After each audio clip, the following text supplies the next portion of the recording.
pandemic. Under this program, we will vigorously pursue an 8.5 billion rice resiliency project aimed at producing more rice to increase our sufficiency level from the present 86% to 93%. The other projects under the Plant program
Webinar Series.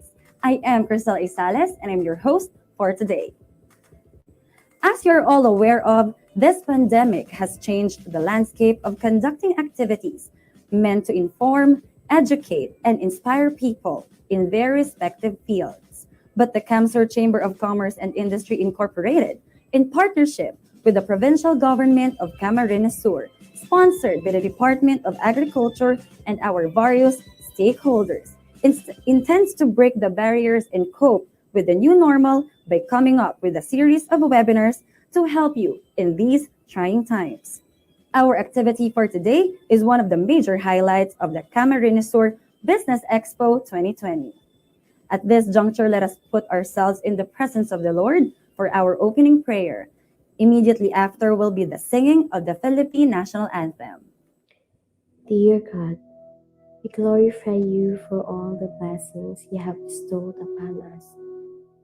We are truly grateful for them.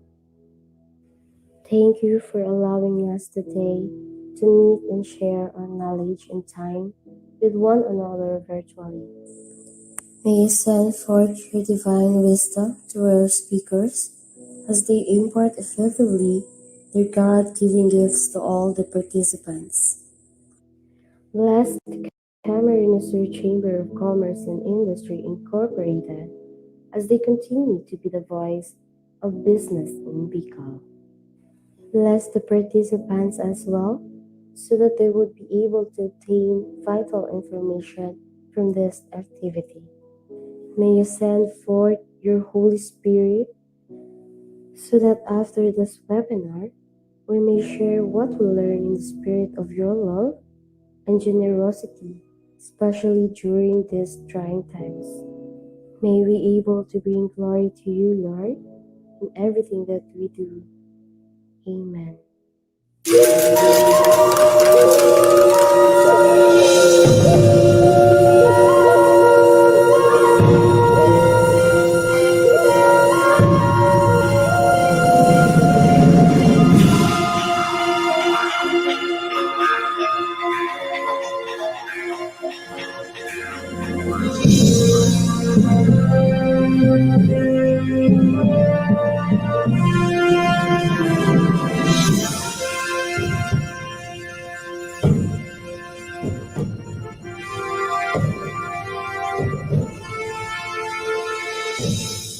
Mga kababayan, ang pambansang awit ng Pilipinas.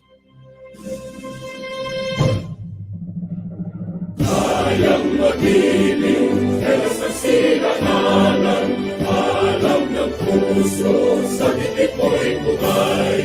Upang inilang, kuya ka ng mag-ibig, sa manlulupin, di ka pasisigil, sa nagalang tutok sa simoy at sa langit ang pagkaw, ay ginatang tula, kawin sa pagkayang minamahal, ang isang lang matawad mo'y nagpumpay na nag-iibig, ang bituin at araw niya kailan, ang hindi mag-iibig, lumagang araw ng maraming pagsinta, mo'y langit sa piling mo.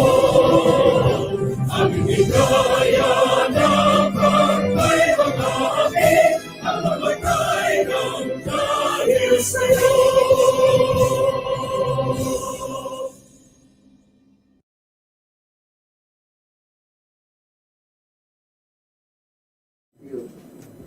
To formally welcome us on this endeavor, may I introduce the President of the CSCCI, Engineer Alexander B. Gaite.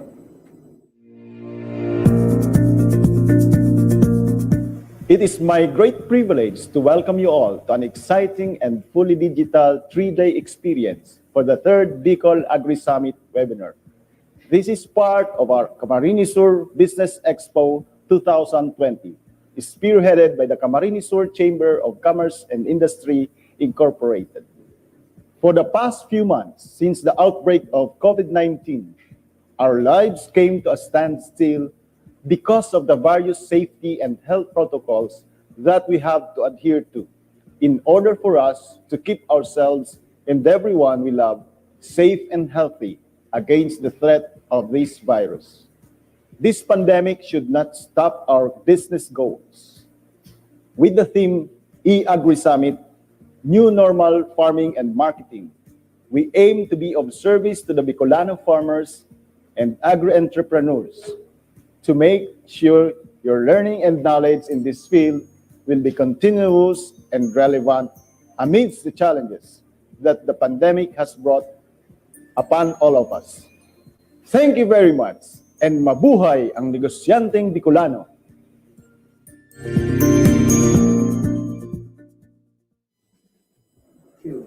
Thank you, President Alex. The CSCCI expresses its heartfelt gratitude to our sponsor agency, the Department of Agriculture, for being our longtime comrade and for the support that they have extended to make the third Bicol Agri Summit webinar a success. We will now hear a string of messages from the men and women behind this agency that continuously makes this a high-performing organization. Beginning with the Regional Director of the DA Agricultural Training Institute, Regional Training Center 5, Ms. Elsa Parot. Masayang pagbati mula sa amin sa Agricultural Training Institute, ang 3rd Bicol Agri Summit na may temang E-Agri Summit 2020, New Normal Farming and Marketing ay sadyang napapanahon. Dahil sa dinadanas natin na pandemic dulot ng COVID-19, kailangan nating kumilos sabay-sabay upang maiangat ang karunungan at kasanayan sa pagsasaka. Ang pagsasaka ay gawaing nangangailangan ng kaalaman. Everything starts with training and education, lalong-lalo na sa agrikultura. Bilang training arm ng Department of Agriculture, ang ATI ang naglilinang ng tamang modernong kasanayan at kaalaman. Sa gawaing ito, partner ng ATI ang mga learning sites for agriculture o LSA. Ang LSA ay community-based, innovative farms na akreditado ng ATI base sa masusing assessment process. Matatagpuan sa komunidad, ang LSA ay nagtuturo at nagpapakita ng location-specific technologies at innovations. Dahil dito, mahalaga ang LSA sa pag-unlad ng pagsasaka sa pamayanan. Ang ATI-accredited learning sites ay maaari namang maging farm school ng TESDA o kaya farm tourism ng Department of Tourism. Ito ay napapaloob sa ladderized approach ng ATI. Sa E-Agri Summit 2020, tatalakayin ni Alec Obligasyon ng Joros Farm ang paksang How to Establish a Farm School. Isang ATI-accredited learning site ang Joros Farm at sa kalaunan ito ay naging TESDA Farm School. So we should see farming as a business.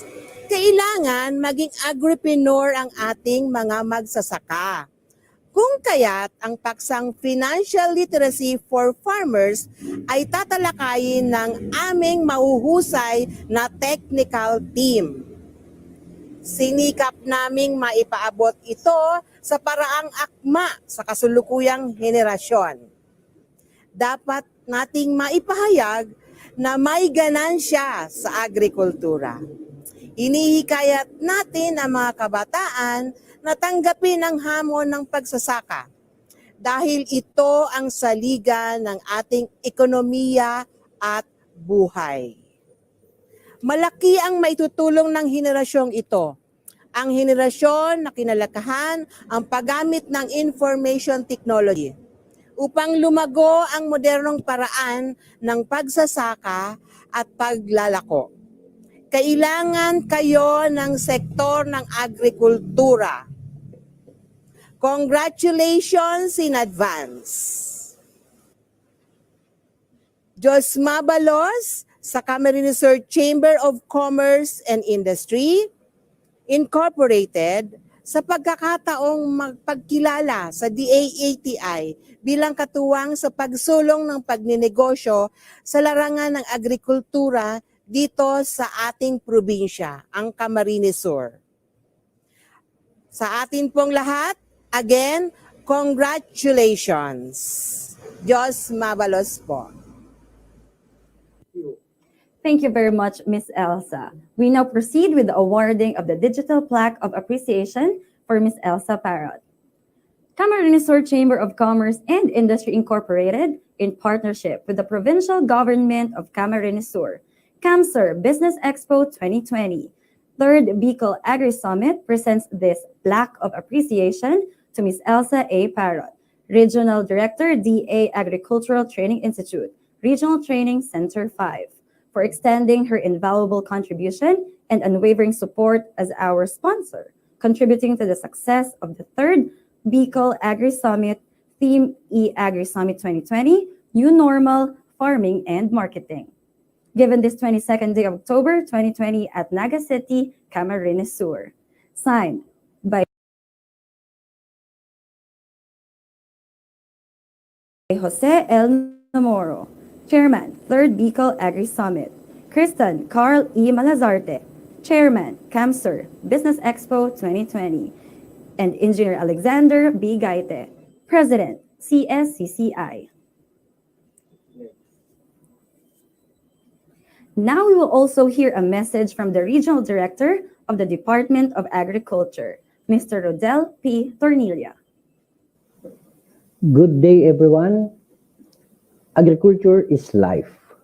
Without agriculture, people will perish, not due to COVID-19, but from hunger.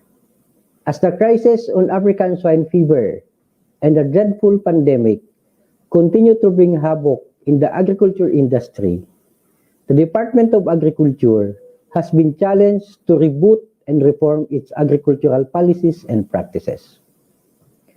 To survive, resilience will be a part of our agricultural livelihood under the new normal.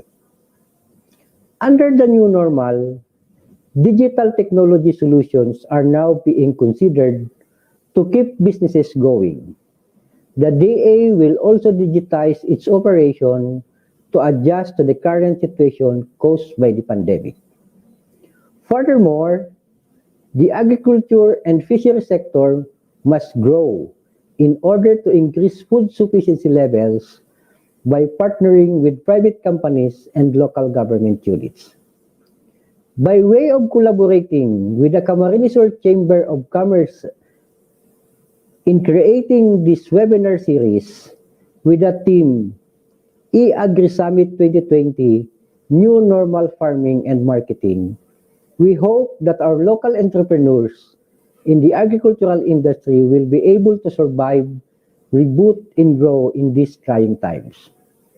Nevertheless, as part of Secretary Dart's marching orders, with the approval of the Interagency Task Force on COVID-19, movement to attain food sufficiency in the country will remain unhampered. Maraming salamat po. Thank you very much, Mr. Rodel. The same plaque of appreciation is granted to Mr. Rodel P. Tornilla. Camarines Sur Chamber of Commerce and Industry Incorporated, in partnership with the Provincial Government of Camarines Sur, CAMSUR Business Expo 2020, Third Bicol Agri Summit, presents this plaque of appreciation to Mr. Rodel P. Tornilla, Regional Director, Department of Agriculture, for extending his invaluable contribution and unwavering support as our sponsor, contributing to the success of the third Bicol Agri Summit, themed E-Agri Summit 2020, New Normal Farming and Marketing, given its 22nd day of October 2020 at Naga City, Camarines Sur. Signed by Jose L. Namoro, Chairman, 3rd Bicol Agri Summit.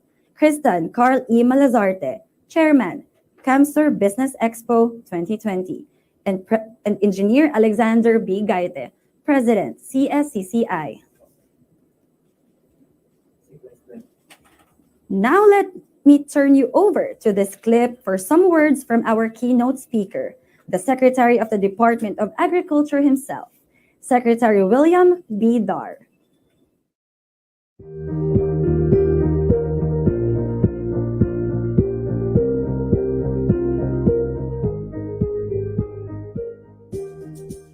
Congratulations to the Camarines Sur Chamber of Commerce and Industry Incorporated for staging the E-Agri Summit 2020, focusing on new normal farming and marketing, which aims to help the local agripreneurs survive, reboot, and grow. The National Economic Development Authority has taken the task to define and characterize what is new normal in our country's agriculture sector when it conducted a survey a few months ago which sought to define and characterize the new normal in agriculture based on the perception of the respondents. Based on the result of that survey, there would be a greater emphasis on food security as our country eases its lockdown measures. However, the survey revealed that respondents expect continuous food supply chain disruptions due to the limited movement of manpower, which affects the flow of agriculture-related goods. At the production side, the survey revealed that there would be greater demand for technologies that prolong the shelf life of food. The most affected commodities are expected to be the income elastic food like meat and high value cash crops.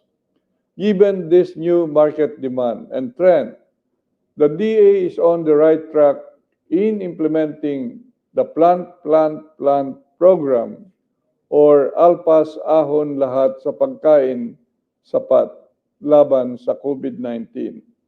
This program, which requires 31 billion supplemental budget, seeks to increase national agri-fishery output through intensified use of quality seeds, appropriate inputs, modern technologies to increase levels of productivity across all commodities and thus ensure food productivity, availability, accessibility, and affordability amidst the threat of this pandemic. Under this program, we will vigorously pursue an 8.5 billion rice resiliency project aimed at producing more rice to increase our sufficiency level from the present 86% to 93%. The other projects under the Plant program are additional palay procurement fund for NFA, expanded shore aid and recovery project, expanded agriculture insurance project, social amelioration for farmers and farm workers, upscaling of Kadiwaniani at Kita direct marketing program, integrated livestock and corn resiliency project, expanded small new ruminants and poultry project, coconut-based diversification project, fisheries resiliency project, revitalize urban agriculture and gulayan project, corn for food project, and strategic communications project. The DA will also intensify its promotion, commodity diversification to increase supply of nutritious food, which are expected to have higher demand from consumers under the new normal, as well as the promotion of support services, including production inputs, farm machineries, and equipment to improve production efficiency and reduce production cost and losses. We will also aggressively promote farmland consolidation and clustering to achieve economies of scale and sustain promotion of urban agriculture, backyard, household gardening of edibles, and community farming. Likewise, the DA will continue providing zero interest, no collateral, and long-term credit programs for agriculture-based enterprises and individual farmers and fisherfolk, like the expanded Sure Aid and Recovery Loan projects, the Agri, Negosyo or ANYO, the Capital Access for Young Agripreneurs or KAYA, and loan assistance for the OFWs. Facilities like the slaughterhouse are worth investing in as these generate revenues and employment and are vital infrastructure to provide consumers clean, fresh, and quality meat compliant to hygienic standards, make animal meat trading more efficient, and to help in the prevention of emerging animal diseases like the African swine fever. I'm happy to note that 34 LGUs in Bicol have applied and submitted their proposal for the construction of new and upgrading or rehabilitation of existing slaughterhouse compliant with the NMIS standards. One positive aspect of this COVID-19 pandemic is that we are compelled to fast-track the implementation of e-commerce, and this is now the new normal in agricultural marketing and trading. E-commerce or e-kadiwa in agriculture and fisheries will be a new mechanism with which marketing or trading agricultural produce will happen. This online shopping platform for local farm and fishery products will leverage e-commerce during the pandemic. Our agency recently launched e-kadiwa, a website allowing the private sector to sell their produce to ordinary consumers and local government units. This project will give local producers a stable market amid the imposed lockdowns. Since its launch, about 54 merchants have signified interest to join the platform. There are 300 inquiries and the number is still increasing as to how to join, and some 54 vendors are applying to be part of this platform of e-kadiwa. This e-kadiwa will be available initially via DA website with the URL ekadiwa.da.gov.ph using the web browser of the computers or mobile devices. Very soon, the e-kadiwa will be more accessible through standalone application that users can download and use on their mobile phones, tablets, and other devices. As of September 30, the Kadiwa sa DA Kadiwa on Wheels and Kadiwa Online in Bicol have already served 68,365 households and generated total sales of 63.9 million. We have engaged not only the farmers' cooperatives and associations, but also the LGUs in the region to participate and support these Kadiwa programs. We are also encouraging more LGUs to distribute fresh and healthier food instead of canned goods. And by buying fresh produce, the farmers will not only have higher income, but the LGUs will also be providing nutritious fruits and vegetables and root crops to their constituents, which can improve their immune defense system. Before I close, I would like to make an update on the recent performance of the agriculture sector. I'm happy to inform you that the agriculture sector was able to make a rebound on the second quarter of 2020, again, based on the recent PSA report. Agriculture managed to grow by 1.6% in the second quarter. Production went up palay by 7.1%, and corn by 15.4%. According to the PSA data, Bicol palay production for the second quarter went up by 11% and corn production was up by 24%. For high-value crops, pineapple and sweet potato posted the highest production growth. Pineapple registered 13% growth from last year. Sweet potato posted 12%, peanut posted 7%, okra 6%, and mung bean 4%. These are indications that the agriculture sector has been the economy's ultimate backbone amid the COVID-19 pandemic and reflect the sector's strong resiliency to adapt and rise above any adversity. We continue to sustain us through as we gear up to reboot, recover, and grow. Together, let us connect with other sector and industry players. Let us break loose from the paralyzing effect of this pandemic. Tulong-tulong tayong umalpas sa pandemyang ito at muling bumangon, magpatuloy, mas umusbong at lumagong muli. Muli, magandang araw sa inyong lahat at Diyos mabalos.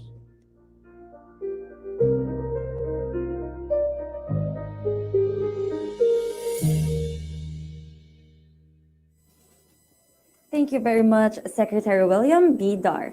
It is a great privilege to have you with us today. Having said this, we would like to also award this plaque of appreciation to Secretary William. Camarines Sur Chamber of Commerce and Industry Incorporated, in partnership with the Provincial Government of Camarines Sur, CamSur Business Expo 2020, 3rd Bicol Agri Summit, presents this plaque of appreciation to Secretary William D. Dar, Secretary, Department of Agriculture, for extending his invaluable contribution and unwavering support as our keynote speaker, contributing to the success of the 3rd Bicol Agri Summit, themed E-Agri Summit 2020, New Normal Farming and Marketing, given this 22nd day of October 2020 at Naga City, Camarines Sur. Signed by Jose L. Namoro, Chairman, 3rd Bicol Agri Summit. Cristan Carl E. Malazarte, Chairman, CamSur Business Expo 2020, and Engineer Alexander B. Gaite, President, CSCCI. Thank you once again to our bosses from the Department of Agriculture for your inspiring words and for sharing your time with us. I know you are all excited and curious as to what will happen over the course of the next few days. This will not only comprise of lectures and seminars, but exciting raffle draws and prizes await all of you who are watching us at home. So sit back, relax, and enjoy. And now to give us an overview of the 3-day webinar series, let us hear from the chairman of the 3rd Bicol Agri Summit, Mr. Jose L. Namoro. Good day, everyone. We have prepared a comprehensive schedule for all of you who will be attending this webinar, and we hope that you will acquire the knowledge, information you need through these informative virtual talks. Aside from this, we also have exciting raffle draws and prizes to be given away, care of our sponsors and partners. I would like to thank the Provincial Government of Camarines Sur, the Department of Agriculture, our resource persons, various stakeholders, and each one of you for your time and support. Diyos mabalos po sa inyong gabos, and good day once again.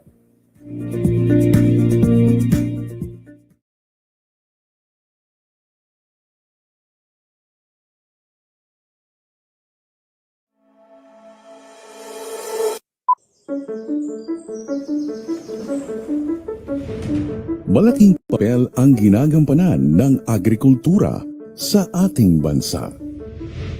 Pangunahing sandalan ito ng ating mga kababayan para sa kanilang pamumuhay. Isa mang biyaya sa atin ang tropical na klima na nanatili pa ring banta sa lahat ang nagbabagong panahon at paglaki ng populasyon. Sa simula pa lang, ang kagawaran ng pagsasaka ay isa sa mga pundasyon ng ekonomiya ng Pilipinas. Layunin nito na magkaroon ng sapat at dekalidad na pagkain ang buong bansa, kaatibat ang maunlad at masaganang buhay ng ating mga magsasaka at mangingisda. Kaya naman, para maisakatuparan ang mga mithiin ng kagawaran, ang panrehiyong tanggapan ng kagawaran ng pagsasaka ay itinatag sa lalawigan ng Camarines Sur sa bayan ng Pili. Sakop nito ang mga probinsya ng Camarines Norte, Camarines Sur, Albay, Catanduanes, Masbate at Sorsogon. Sa ngayon, ito ay pinangungunahan ni Regional Director Rodel P. Tornilla. Dala ang mandato na itaguyod ang kaunlaran ng agrikultura at pangingisda sa rehiyon. Ang pinaka-major objective ng mga programa ng Department of Agriculture is masaganang ani at mataas na kita. Lahat ng mga programa ay dito nakasandal. Katulad ng ating rice program, corn program, High Value Crop Development Program at Livestock and Poultry Program. Kasali din po dito yung Organic Agriculture Program at Halal Food Industry Development Program. Ang kagawaran po ay tumutulong sa ating mga magsasaka sa pamamagitan ng pagbibigay ng production support services at pagtataas ng kamalayan sa makabagong teknolohiya upang matulungan natin ang ating mga magsasaka at mangingisda kasama na ang pribadong sektor na may angat ang kanilang pamumuhay. Kasama po dito ang pagbibigay ng infrastructure support at pagbibigay ng mga makabagong makinarya. Ini pong project na ini, maging instrumento manlugod kan sa tuyang pagkasararo. Bilang mga paroma, bilang asosasyon. Taos pusong pasalamat na binigyan kami ng tulong ng DE Region 5. Malaking tulong sa amin to. Ang epekto kaniyong machinery is more on development. Mas dumagdag ang production, mas gumayon ang satuyang ani. Sa patuloy ng pakikipag-ugnayan sa mga lokal na pamahalaan, mga pamantasan at iba't ibang sakay ng ahensya, patuloy na napapalawak ang programa para sa ating mga magsasaka at mangingisda. Dahil sa Department of Agriculture, nagkaroon kami ng mga projects at mga istruktura na naitayo dahil sa pagbibigay ng asistensya. We are not a COD or Center of Development for Agriculture kung wala po kaming support from the Department of Agriculture. We wanted to mold our students na mahalin nila ang agriculture and mag-involve sila sa agriculture. With the partnership of DA and Academy, mas magaganda po ang future ng ating mga Bicolano farmers. Ang isa po sa naitulong sa amin ng Department of Agriculture Regional Field Office number 5, ito pong establishment ng Albay Farmers Bounty Village, a one-stop shop farmers complex that presents a unique opportunity to combine tourism and agriculture industries. And dahil din po sa strong partnership ng DA and the local government, it created a great impact to the Albayanos. Karamihan sa aming mga farmer naturuan ng mga bagong teknolohiya at sa ngayon ina-adapt na nila. Kaya lalong na-inspired yung mga farmer dito sa amin kasi talagang malaking tulong sa kanila. Dahil po dun sa mga naibigay na mga post-harvest facilities, mga farm equipments, malaking bagay dun sa aming mga magsasaka na bumaba yung cost of production, lalong-lalo na po dun sa labor.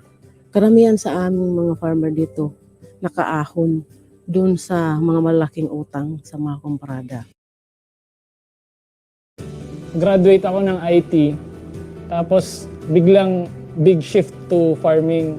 So, mahirap sa part ko kasi inaaral ko pa, nag-research pa ako about sa horticulture, yung mga opportunities nga na nabigay din ng DA, yung mga pa-trainings nila, tapos yung mga knowledge na technical na pagtulong sa pag-grow ng mga chicken or ng mga bees, yan, malaking tulong yun sa akin. Malaking tulong sa mga magsasaka ang malawakang implementasyon ng programa at larawan ng tagumpay ng kagawaran ang bawat magsasakang nagkamit ng magandang buhay sa pag-aagrikultura. Napakalaking tulong po ang naipamahagi ng kagawaran ng agrikultura dito sa Bicol Farm. Una po ang teknolohiya.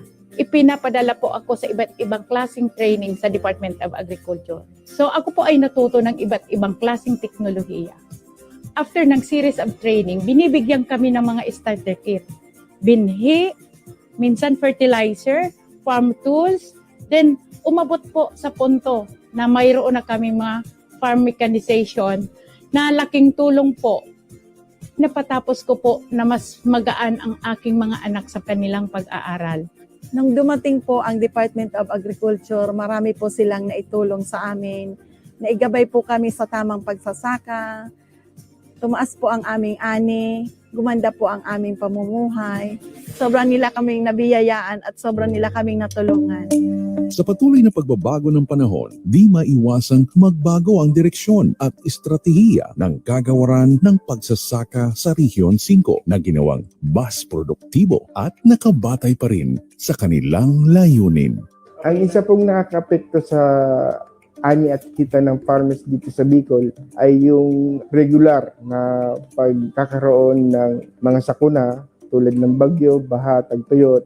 Lagi po tayong handa. Regular po sa programa natin ngayon ang merong mga buffer stocking ng mga inputs.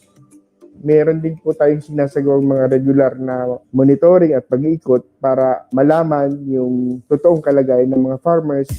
One of our function also is to conduct surveillance for animal diseases and plant diseases in order to protect agriculture producers and contain the spread of certain kinds of diseases like the African swine fever and fall armyworm. Based sa protocol natin, kailangan ipaalam mo muna doon sa LGU para ang LGU ang mag-re-report dito sa region. Kung halimbawa, pest and disease sa plants, mag-send ng team para i-validate yung mga recorded na yon. And then they could go directly to the soils lab or sa ibang laboratory or they could ask the technicians na siya ang magdala ng mga sample dun sa mga laboratory. And then after that, they would be recommending kung ano yung magandang gawin. Now we aim to be more precise in terms of the development of technologies as well as the dissemination and the adoption. So kailangan yung susundin nilang mga pamamaraan sa pagtanim, yung mga moderno. Meron pa kami tinatawag itong locally funded program, yung SAAD or Special Area for Agricultural Development. Yung framework kasi ng SAAD, yung poorest provinces ng Bicol region. Nag-profiling tayo, pre-profile yung mga farmers kung ano ang kanilang mga pangangailangan. Sila ay aalagaan ng 3 taon hanggang makaangat or makaahon sila sa kahirapan. Nag-evolve na rin ang ating mga magsasaka. Medyo bukas na ang kanilang isip sa mga makabagong idea.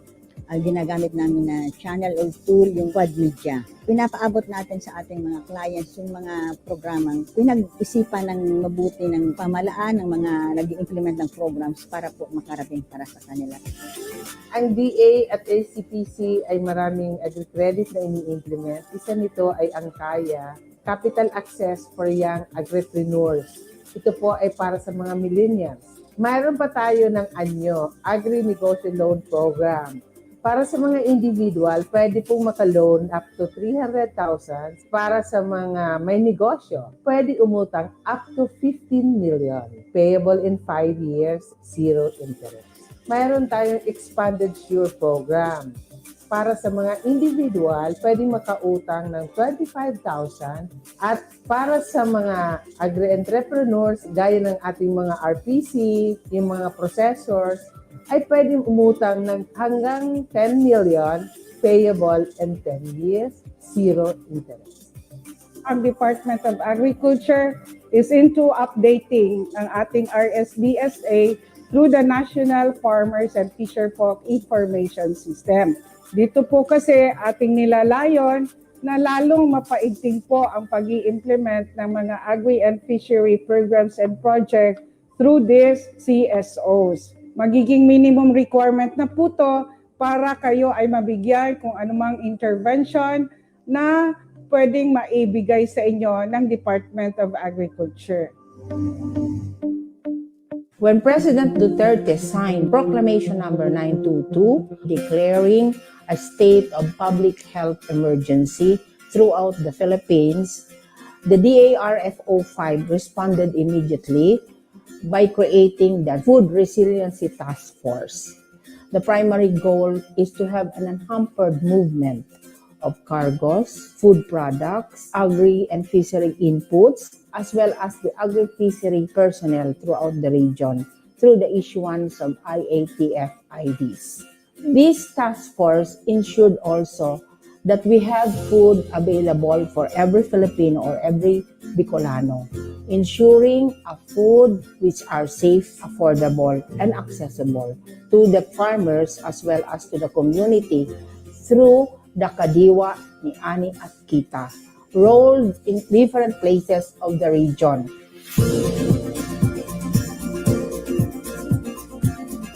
Sa loob ng mahabang panahon, naabot ng kagawaran ng agrikultura sa Rehiyon 5 ang hangarin nito na seguridad na pagkain sa lahat, kasabay ang masaganang ani at mataas na kita para sa ating mga magsasaka at mangingisda.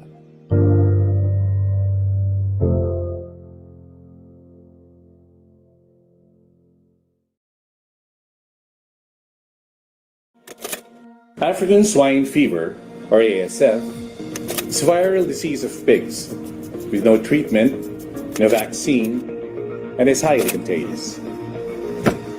It can be transmitted through direct contact between sick and healthy pigs, feeding pigs with swill or leftover food containing infected meat, contaminated fomites, and tick vectors. To prevent the entry of ASF into the Philippines, the government developed the BAID strategy. B. Ban import products. A. Avoid swill feeding. B. Block entry at international seaports and airports. E. Educate our people. And S. Submit samples. Babes. Please remember that all fresh and frozen pork, cooked and uncooked processed pork products and byproducts from ASF-affected countries are banned, even in small quantities or for personal consumption. To avoid delays, please surrender prohibited items to the veterinary quarantine officer on duty. African swine fever does not affect humans, but is a grave threat to the Philippine hog industry. Let us work together in keeping our country ASF-free. To formally begin our series of lectures, I have the privilege of introducing to you our first speaker. Our first speaker has an impressive resume.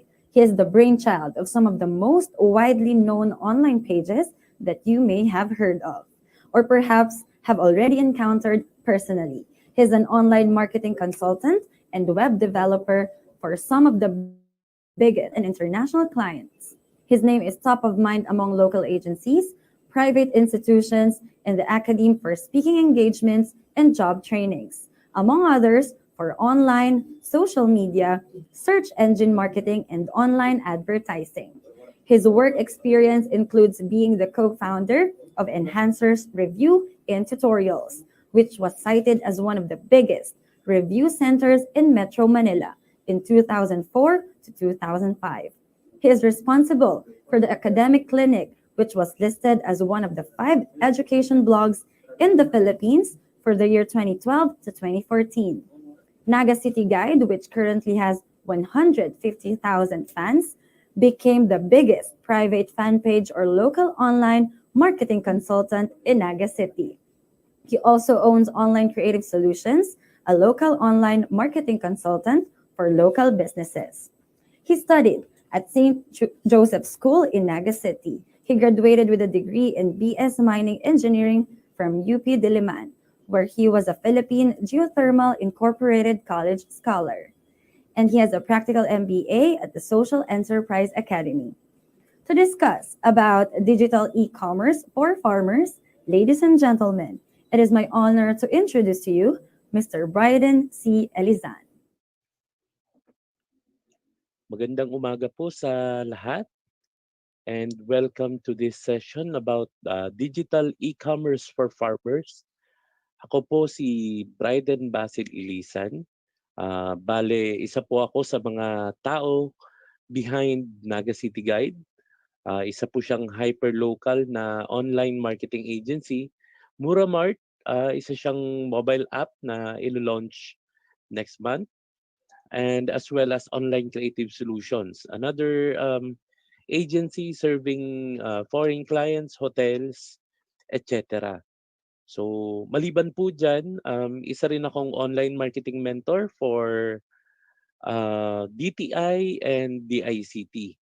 So ngayon po, i-discuss natin kung paano gamitin ng mga magsasaka or kahit ng mga fishermen or anyone na nasa agri-industry yung internet para mapaganda yung kita nila, para ma-expand yung market nila, at paano makahanap ng mas maraming buyers or customers para sa mga produkto nila. So let's start po. So siguro pinakauna discuss natin ano yung mga challenges na dinadaanan niyo ng mga farmers. So pinakauna na po siguro diyan yung pandemic na to na nangyayari. So simula pa nung March nung nag-lockdown, ang daming mga probinsya na nagsara ng borders nila, and hanggang ngayon meron pang mga existing na restrictions sa travel. So naging challenge po ito sa farmers kasi kailangan nila ngayon na innovative ways na paano ma-deliver yung produce nila dun sa mga dating lugar na nasa-serve nila. So 'di ba kung sarado yung ibang cities, then it follows na marami ring farmers na hindi makatransport ng mga produce nila sa kanilang customers. Yung isa pa pong challenge dito na dahil din po sa pangyayari ng pandemic is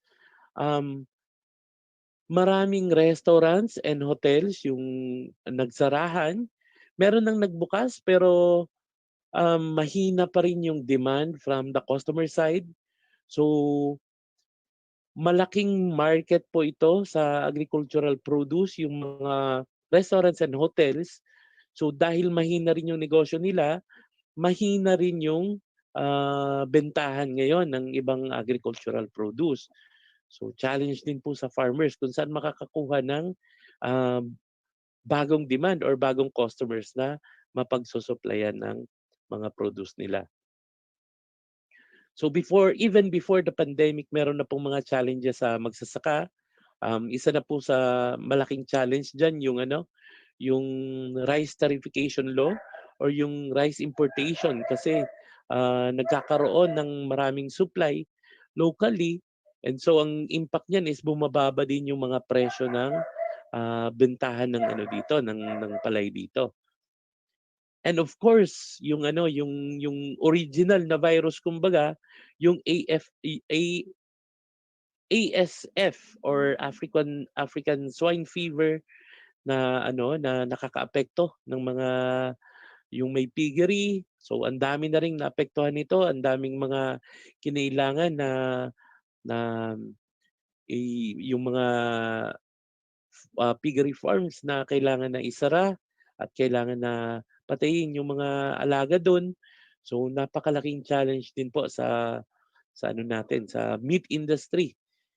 So sabay-sabay po nangyari yan, ang laki ng pagbabago ng mundo.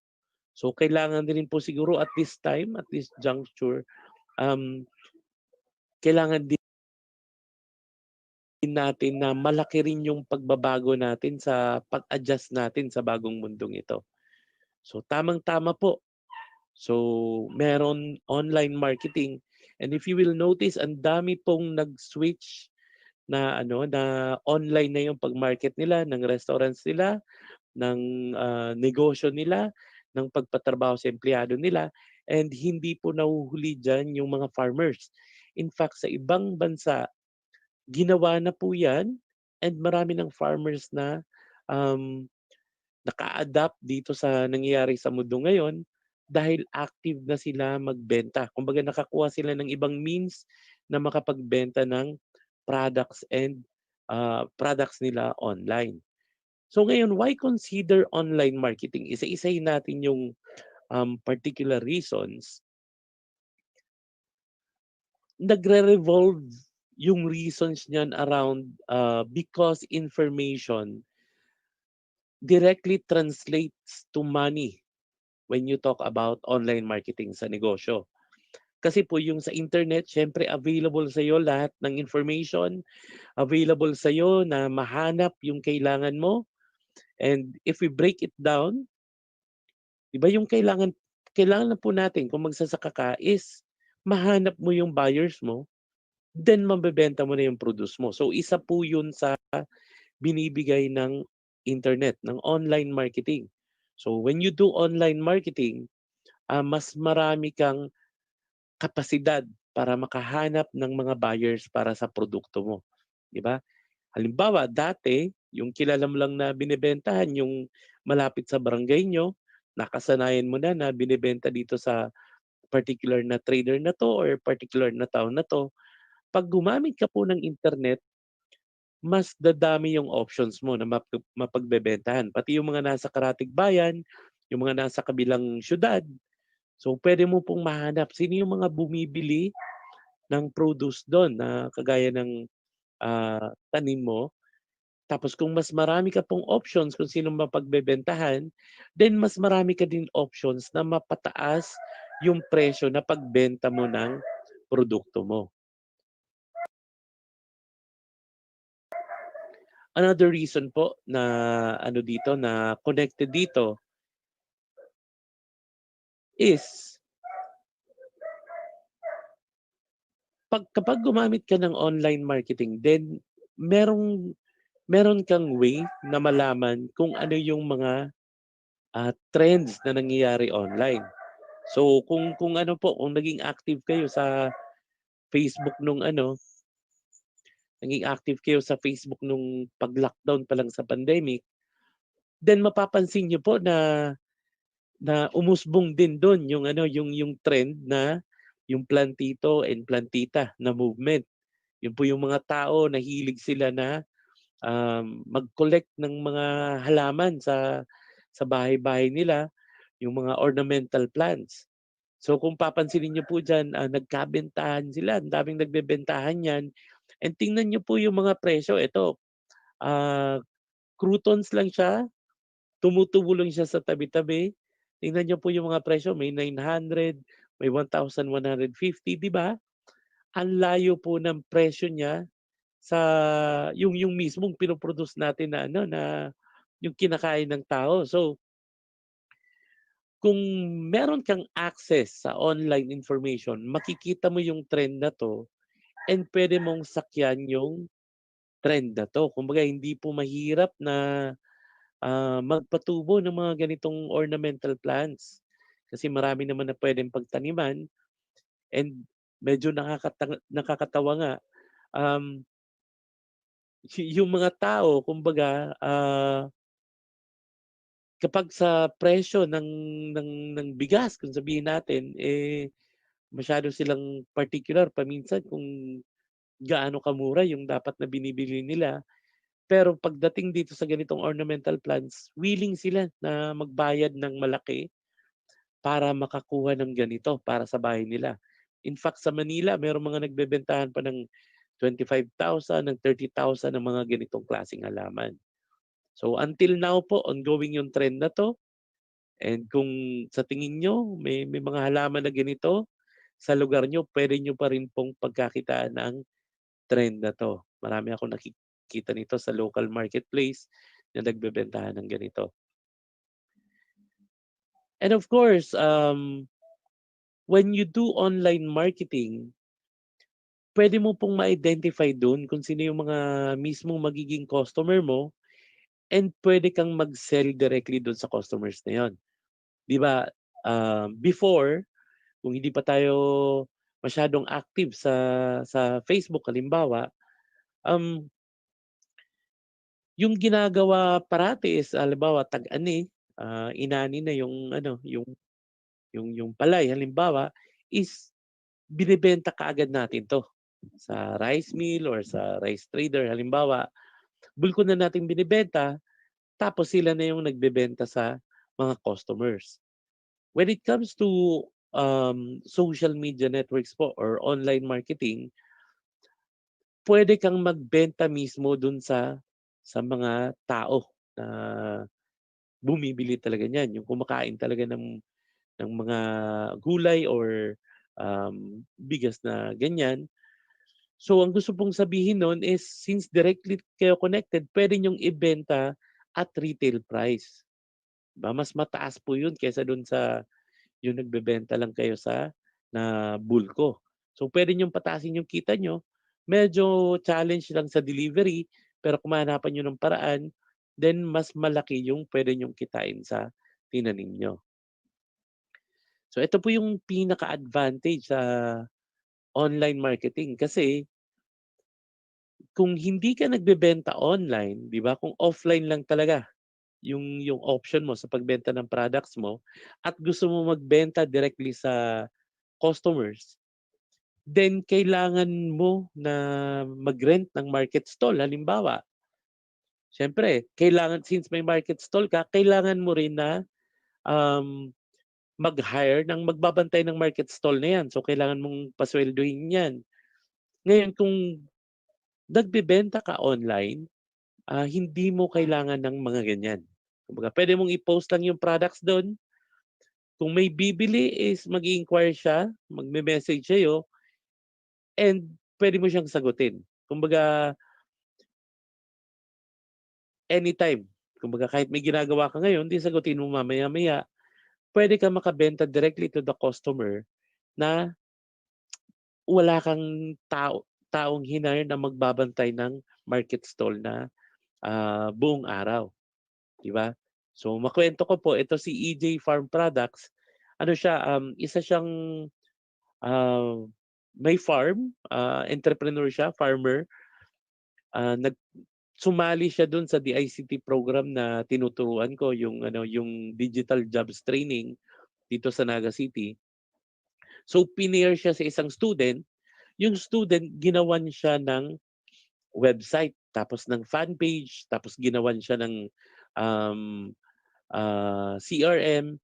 So ginawan siya ng ways na makakabenta siya online. So dun sa ano na yun, sa website na yun, pwede niya nang i-upload yung products niya at pwede na siyang makabenta directly sa kanyang customers, 'di ba? So eto po parang para ka na ring nagka-stall sa market pero wala kang rent, wala kang binabayaran na tao. So very little cost and pwede siyang makabenta ng ano, ng marami. Yan, grow better and more crops with online info. Isa pa 'tong advantage pa sa 'pag gumagamit kayo ng internet sa in the course of farming. Kasi sa internet po nandun na rin yung lahat ng information. Kung halimbawa, napeste yung palay nyo, so meron kayong access sa information na ano ba yung mga possible na ano diyan, na solutions, ano ba yung mga pwede mong produkto na pwede mong gamitin. So it's not just on selling yung benefit sa inyo, pero yung mismong pagpaparami ng pwede nyong anihin or pagpaganda ng pagpatubo nyo ng crops. And of course, yan, information equals money ulit. You can sell directly to traders in other cities. So hindi ka na limited dun sa nasa palibot mo lang or sa yung mga karatig lugar. Kung ano ka, um, kung willing ka na magtrabaho, kung willing mo talagang babadan yung ano, yung paghahanap ng information online, then pwede mong mahanap yung sino ba yung mga traders sa ibang lugar. Sino ba yung mga naghahanap ng ganitong produkto at pwede mo nang directly ibenta sa kanila. So ano ba yung given those advantages, ano ba yung mga puwedeng tactics na gamitin when it comes to online marketing ng mga farmers natin, ng mga fishermen, or any agriculture entrepreneurs? Ano ba yung mga simple na puwedeng gawin natin? So, ito pong mga susunod na slides, if you will notice, magfo-focus ako dun sa tinatawag na organic online marketing. Pag sinabi pong organic, hindi siya kagaya sa farming na iba-iba rin yung meaning ng organic. When you say organic online marketing, ito po yung mga organic na tactics na hindi mo kailangan bayaran. Kasi merong mga options for online marketing na kailangan mo magbayad for advertising, kailangan mo magbayad para may hosting. So ito po mostly yung mga pwede nating gawin para makapag-market ng ating products na libre. Kumbaga hindi mo kailangan gastusan. Tapos ito po yung mga pinakasimple na sa experience ko, ito rin yung effective rin. Kumbaga, sipag lang talaga yung katapat. So unahin po natin yung mga ganyang tactics. Number one, so ang pinakauna pong kailangan yung i-determine, bago kayo mag-post, magbenta na ng products, bago nyo i-career yung ganon, ang una sigurong magandang gawin is makinig na muna tayo. Kasi baka meron ng mga tao na naghahanap na ng ganyang produkto online. Kumbaga, nandyan na pinost na nila looking for rice suppliers here in Nabwa, halimbawa. Or may LGU na nag-post na we are looking for someone to supply us with this kind of vegetables, di ba? So baka may nag-post na at dahil lang sa konting search ay mahanap niyo yung mga taong nag-post na yon. Di ba? So dun pa lang po sa pakikinig, meron ng benefit sa inyo yung online marketing. Here are some examples. So ito po, kita nyo, may naghahanap ng rice supplier, Pangasinan area. May naghahanap ng rice supplier din dito, Nueva Ecija. Pili nut candy supplier, may naghahanap. Ito, looking for cheap laing leaves. Diba? So, marami ng mga tao na nagpo-post ng ganyan na inquiries. Naghahanap sila ng recommendations, naghahanap sila ng mga suppliers na makikipag-connect sa kanila. So type nyo lang po, Facebook search, may naghahanap ba ng bigas? Type nyo sa Google, may naghahanap ba dyan? So ano ba yung mga lalabas na result? Type nyo sa Twitter, meron din bang nag-mention ng ganyan? Ang second step po, ito yung pinaka commonly used talaga, is to sell on the online markets. What do I mean by that? Kasi po sa internet, may mga lugar din po dyan. May mga lugar na talagang dun nangyayari yung bentahan ng mga produkto. So halimbawa, sabihin natin sa YouTube, yung mga tao nanonood ng video sa YouTube. Pero may mga certain places, halimbawa Lazada, eBay, or Facebook Marketplace, talagang kumbaga pinupuntahan ng mga tao yung mga yon para magbenta talaga or bumili ng produkto or serbisyo. So dadaanan natin yung mga iba-ibang klaseng ganyan. Number one na yung na-mention ko, Facebook Marketplace. So nasa Facebook po to, may tab dyan na nakasulat Marketplace. Pag pumasok po kayo dyan, nandyan ina-upload usually ng mga tao yung produkto nila. Di ba makikita nyo po dyan sa video, merong bigas, merong coffee ba yan, merong isda, merong feeds. Di ba? So ina-upload nila kasi yung mga taong hinahanap yung produktong yan, papasok siya dyan at ita-type niya yung product name. Mag-isa-search niya. So, upload nyo lang po yung products nyo. Kasi kung may maghanap, baka sakaling kayo yung mahanap, sa inyo yung sa inyo bumili.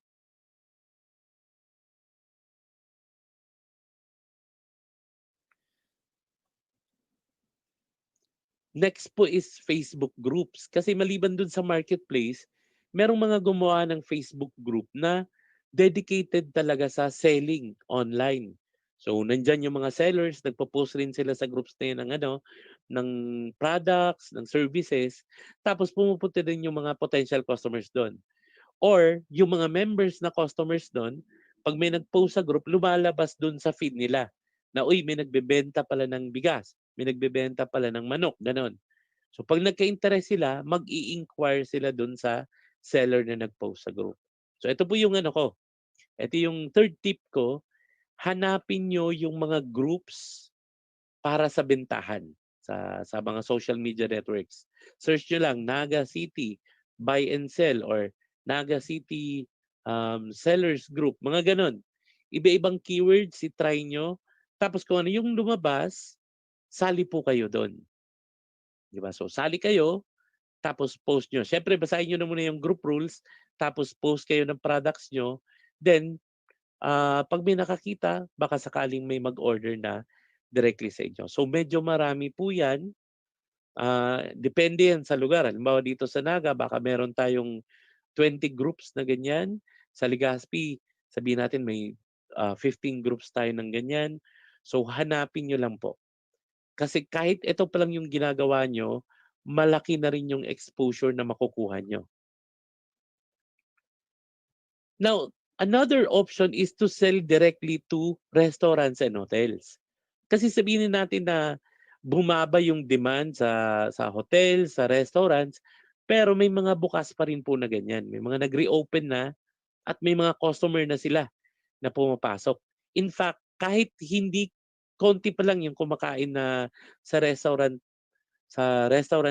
mismo, marami-rami yung nag-order online, yung mga food panda delivery app, Hungry Live, Pan-Delivery. So nag-survive din sila dahil sa mga deliveries nila sa online transactions. So puwede niyo rin pong gawin 'to in part. Ang gawin niyo lang is halimbawa malapit sa Naga yung farm mo, so i-search mo lang po sa Facebook search, ano yung mga restaurants or hotels na nandiyan sa Naga. So again, mahaba po yung listahan na lalabas niyan, mahaba yung listahan ng hotels. So tiyagaan niyo lang po na i-message pa isa-isa. Baka po gusto niyong bumili ng bigas, kaani pa lang namin. Malaking tulong po sa amin kung directly niyo na sa amin bilhin yung bigas niyo or gulay niyo or any na produce niyo diyan. So maraming-marami po 'yan.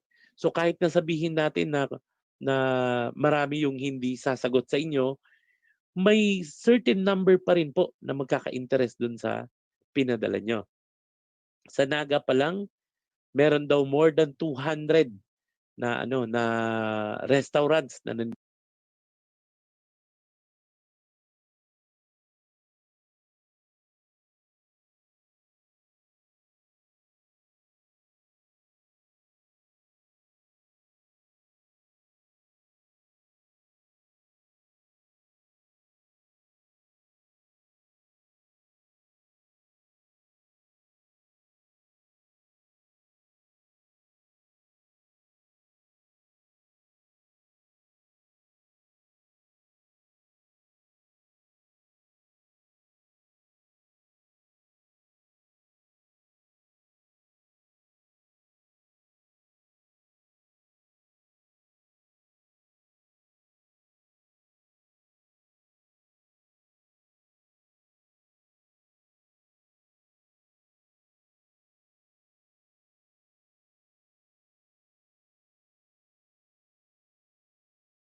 Aside from people, hanapin niyo po yung mga fan pages na maraming followers na nasa local din.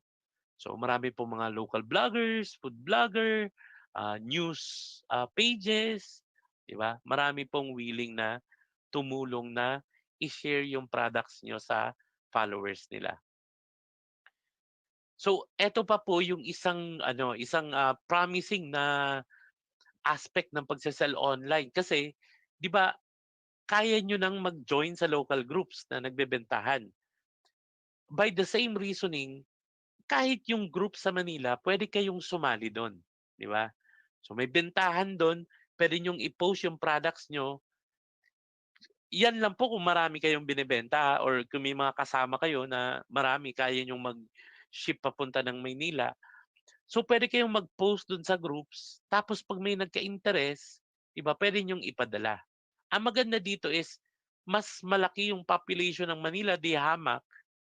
So mas maraming options na may magkaka-interes sa products ng farmers dito sa Bicol.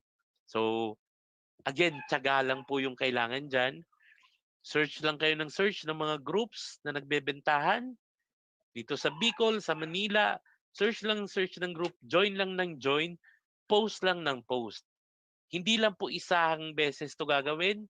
Sabihin natin every week may ginagawa kayo na pag-post ng ganito, makakakuha kayo ng customers this way. Hindi lang customers, meron na niyan gustong yung iba magme-message na kukuha na sila ng on a recurring basis. So, pwede bang kontratahin namin na every month magpadala ka ng ganitong amount? So, marami pong pwedeng mangyari diyan. And siguro libo yung groups na pwede niyong salihan na ganito. Or you can sell directly to Manila distribution networks. Kasi meron pong mga sabihin nating online businesses, merong mga organizations na um, may visibility sila online. Just like dun sa mga radio announcers, pwede kayong mag-message ng mga pages nila. So, sino ba yung mga groups na tumutulong sa farmers? Sino ba yung mga startups na merong projects na kino-connect yung farmers directly sa consumers? So, meron pong mga ganyan, ire-research nyo lang, then pag nakita nyo, nakagawa na kayo ng listahan, puntahan nyo yung pages and try nyong kausapin yung admin. Na meron po kaming produktong ganito, pwede bang tulungan nyo rin kami na makabenta? Yung isang po diyan, isang magandang example on a local level dito sa Bicol is Agraba Ventures. So si Sir Joselito, talagang ginagawa niya yan na halimbawa may alam siya na may nag-o-order ng halimbawa seaweeds sa Manila, may nakuhang kontrata na ganyan. So maghahanap siya ngayon sa Bicol, sino ba yung willing magtanim nitong seaweeds na 'to at kami na yung mag-a-arrange na mabenta niyo 'to sa isang kliyente namin sa Manila or abroad, 'di ba? So konting ano lang po 'to, konting research, konting tiyaga sa paghahanap ng mga pages na 'yan at kung saka-sakali dahil lang diyan sa information na 'yan, puwede kang makakuha ng malaking buyer na dire-diretso ng bibili sa inyo. So eto po yung last na tip ko dito sa mga organic methods of marketing online kung ikaw ay isang farmer or fisherman. So try nyo po ito 'pag may nakausap kayo online, nag-inquire sa product or bumili na sa inyo, palagi nyo pong hihingin yung mobile number. Kasi 'di ba, mobile number, meron na cellphone nyo, mura lang naman yung unlimited text sa mga plans. So, puwede pong gawin niyo 'pag halimbawa malapit na yung ani, puwede niyong i-text blast na dun sa mga nakausap niyo. "Uy, mag-aani na ako next week, sinong interested na bumili?" Makuwento ko po, merong nangyaring ganito sa akin. Dati kasi nagko-collect ako ng mga DVDs. So, wala naman akong particular na place na binibilhan ng DVD. Pero merong isang ate sa may SM, may stall siya sa malapit do'n. Lahat ng bumibili sa kanya na customer, kinukuha niya yung cellphone number para daw ma-text kung may mga dumating na bagong shipment. So 'pag may dumating siya na bagong delivery, magte-text na yan sa amin. Ito yung mga bagong DVD ngayong week. So makikita ko yung listahan, sa kanya na ako magpapa-reserve. 'Di ba napakasimpleng style para ma-contact yung mga customer pero napaka-effective sa kanya. Kasi hindi na siya aasa na bumalik ka ng kusa dun sa store niya, siya na mismo yung magre-remind sa'yo. At ikaw naman kapag na-remind at gusto mong bumili ulit ng produkto, madali na lang makipag-usap. So 'di ba po napakasimpleng tip pero napakalaki yung effect nito sa atin. Yung CRM gustong sabihin niyan, relationship management, ginagawa po talaga yan ng mga companies. So ito po, next set of tips naman when it comes to online marketing. Pero ito pong next set of tips na to, maa-unlock nyo lang to kung maggrupo kayo with other farmers. So bakit po importante yung ganito? Kasi pag naggrupo po kayo, halimbawa sa lugar nyo, pwede kayong maggrupo ng around, sabihin natin, 20 na farmers. Gustong sabihin, mas maraming pwedeng magtulong-tulong sa mga gagawin sa online marketing. Kasi isipin niyo po yung mga tips ko na nauna. Gustong sabihin nun, ikaw mismo, every week, magsa-search ka, magme-message ka, makikiusap ka sa mga tao, magpo-post ka sa mga groups. Di ba po, kung 20 kayo na hiwa-hiwalay yung galaw, then matrabaho sa lahat sa inyo yun. Di ba? Matrabaho, maaksaya sa oras yun. Na pwede naman kayong maggrupo-grupo. Halimbawa, eto, kilala ko mangingisda. Eto, kilala ko nagtatanim ng gulay. Eto, kilala ko nag-aalaga ng mga manok. So, pwede kayong maggrupo at pwedeng gawin nyo na lang na isang page na lang, doon na lang kayo nagpo-promote. May mga taong nakatoka na sila yung nagre-research, sila yung nagpo-post sa groups. 'Di ba mas efficient po yung galaw ng tao, mas marami kayong magagawa. 'Di ba po? Mas ano siya, mas may scale niyo yung marketing niyo. So ano po ba yung mga benefits ng ganitong way of online marketing? Yan, ang isang magandang example po na nakita ko dito yung yung Kamsur Multipurpose Cooperative. Kasi nung nag-lockdown, nakita ko sila na very active sila na nag-post online. So, pinost din nila yung mga products ng farmers nila. Tapos nag-arrange din sila ng delivery mismo. So, kahit naka-lockdown, yung mga farmers nila na members ng group nila, nakakabenta pa rin ng produce nila. Hindi sila na-limit kahit may mga ganong klaseng lockdown. So ano ba yung mga benefits nito kapag nag-group din kayo at kayo-kayo nag-usap kung paano mapapaganda? Number one is centralized marketing. Isipin niyo po, um, yung target market ng farmers or yung gusto niyo maging customers, pare-pareho lang naman. Halimbawa, ikaw may nagbebenta ka ng isda, ako nagbebenta ng gulay, yung isa nagbebenta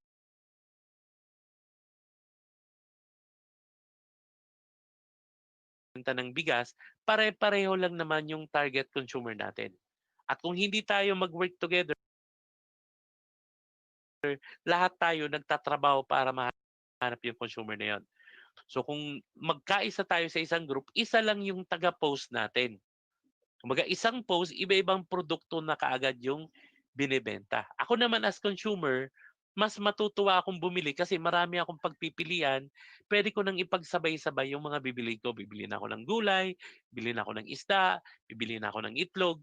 Kasi kumpleto na yung store nyo as a group, di ba? Centralized marketing. Um, Number two is centralized administration and fulfillment. Di ba po, kung halimbawa ikaw mag-isa nagma-market, may mag-order, ikaw pa yung magdi-deliver, di ba? Ikaw pa yung magse-set ng package. Parang ano yun, parang marami-rami din yung oras na makukuha sa'yo. Kasi pupunta ka sa syudad, iyan mo yung product, hanapin mo yung ano. Ngayon, kung grupo kayo, pwedeng may isang part ng group na yan na kayo nang bahala sa marketing. Merong isang part ng group na o kayo nang bahala mag-take ng orders. Merong isang ilang tao sa group na o kayo nang bahala mag-deliver. 'Di ba napaghahati-hatian niyo yung trabaho. Tapos nagbe-benefit lahat ng farmers doon sa ginagawa ng group. and then transactions at scale. Dahil magkakasama-sama kayo, marami kayong farmers sa isang group, pwede nyo na ngayon tanggapin yung mga big projects. Halimbawa, kailangan ng isang LGU ng 1,000 sacks of rice. Yung combined harvest nyo, baka kaya nyong iserve yun. Di ba?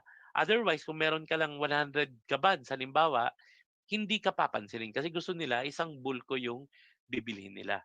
So, hindi lang po yung mga local LGUs, pwedeng yung mga sa Manila, yung mga traders doon. So, pwede kayong magbenta at scale na maramihan ng mga kasama mong farmers. Okay, so doon po nagtatapos yung benefits ng pagmamarket as a group. Ito pong last part, kasi kung mapapansin nyo, halimbawa, binigay ko yung unang tip, parang mahirap kung ako yung gagawa, wala akong oras sa ganyan, parang wala akong alam sa paggawa niyan. Tapos yung second tip, parang parang mahirap makipag-organize ng grupo, yung talagang hindi pwede para sa yung dalawang nauna kong tip. Ito pong third tip, ano na siya, ready-made solution na siya for a farmer. Ang kailangan mo na lang gawin is i-upload mo na yung product, tapos yung system na mismo ng ano na yan, ng marketplace na yan, siya na yung maghahanap ng market para sa iyo, siya na yung magde-deliver, siya na yung maghahanap ng network para sa inyo. So ganito po 'yan. So ito yung app, yung Muramart. So i-connect niyo yung farmers, fishermen, tapos small business enterprises, yung um, gumagawa ng mga atsara halimbawa, iko-connect yan sa mga retailers, online sellers, restaurants, and hotels. Kumbaga, ipopost nyo lang yung product nyo, since part na rin, may mga members na din doon na restaurants, hotels, retailers, makikita nila na, uy, may mga nagbebentang ganito, kayo-kayo na mismo yung mag-order na sila directly sa'yo.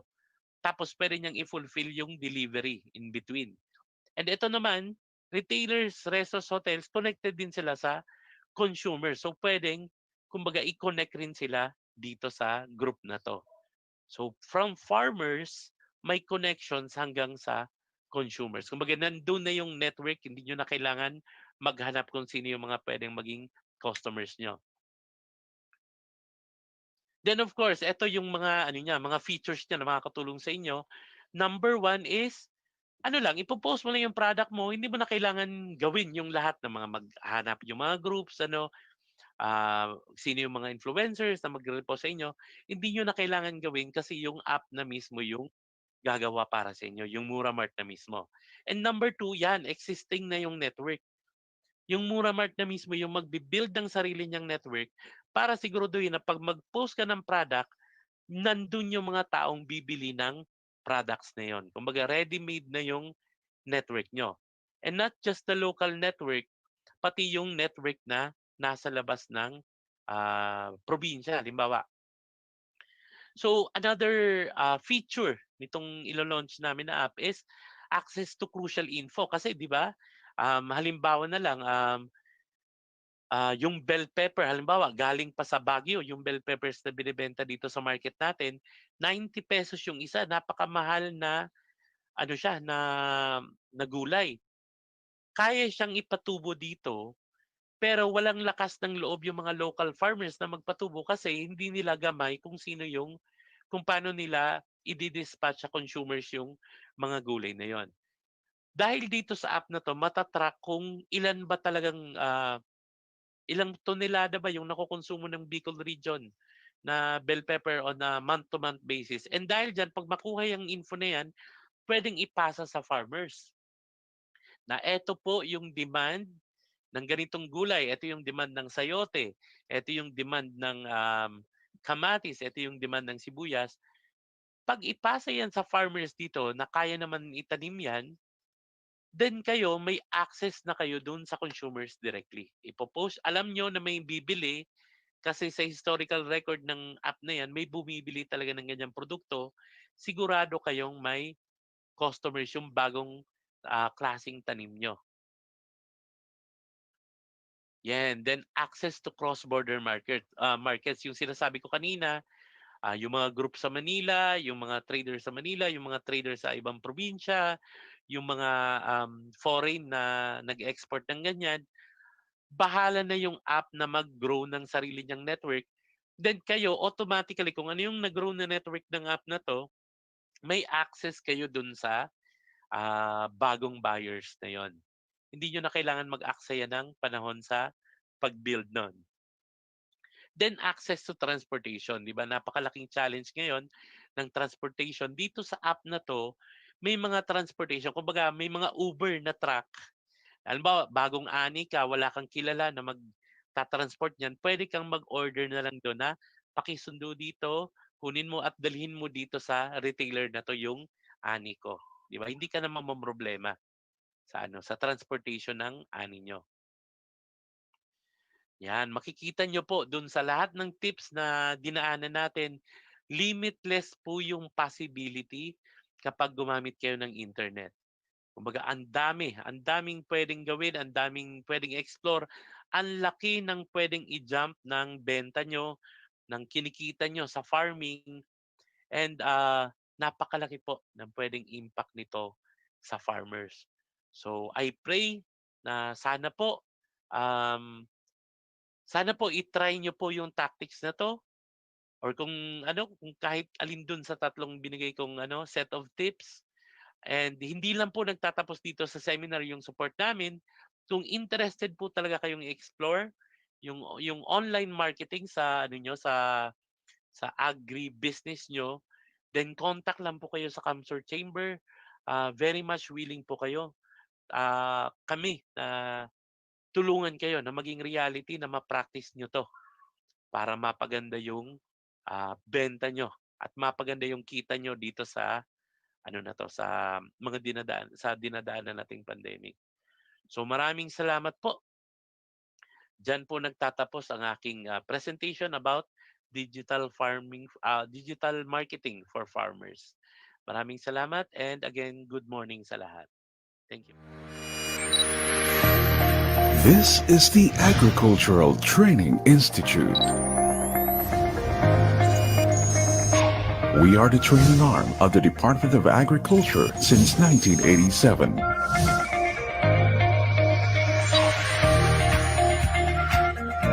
We are the premier institution managing the country's extension services. We uphold leadership in agricultural extension through our network of 16 training centers located at the heart of rural communities across the country.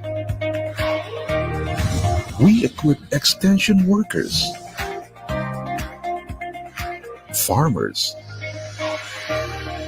and other key players in agriculture with outcome-based knowledge and skills. Our services are anchored on 6 thematic platforms of our core functions.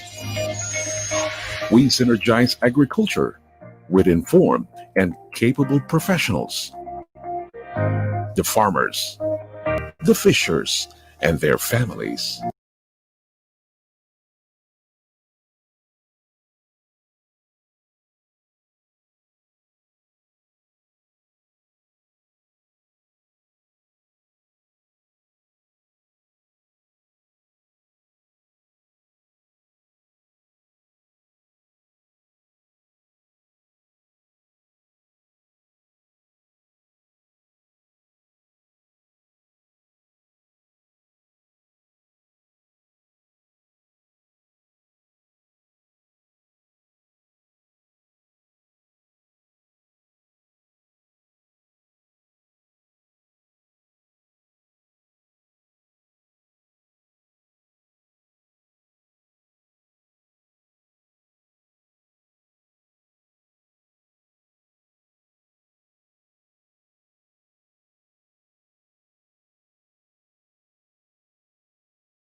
So for the take-home message, biosecurity refers to the procedures used to prevent the introduction and spread of disease-causing organisms.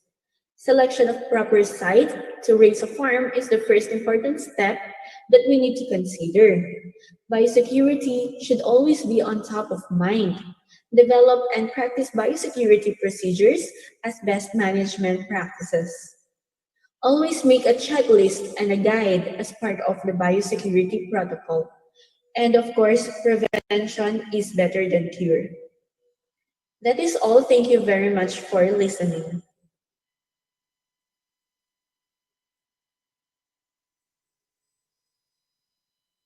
Ang Ultrapac High Density Feeds ay isang premium brand na pinagkakatiwalaan ng madami nating mga kababayan na nasa pagnenegosyo ng pagbababoy.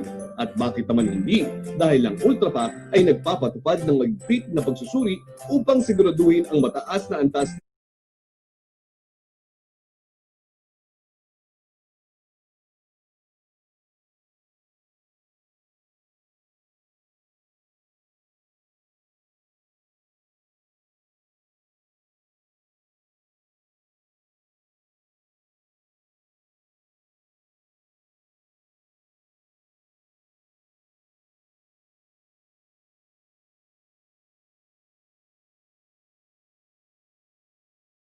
Magandang hapon po. Nandito po tayo ngayon sa piggery po ni Ma'am Judy sa Porac, Pampanga. Kamusta po ang pag-aalaga po ninyo gamit po ang Ultrapac Feeds? Tiwala ko sa Ultrapac ngayon. 3.5 months po ma'am, ibig sabihin po may tumimbang po tayo na 100 kilos. Oo, may timbang. Masaya ako ngayon. Ano po ba na pag-aalaga ninyo? Gagamit po ba ulit kayo ng Ultrapac? Oo naman, sila ng Ultrapac. Kaya i-promote ko pa rin sa mga kasamahan ko dito. Thank you sa Ultrapac ha.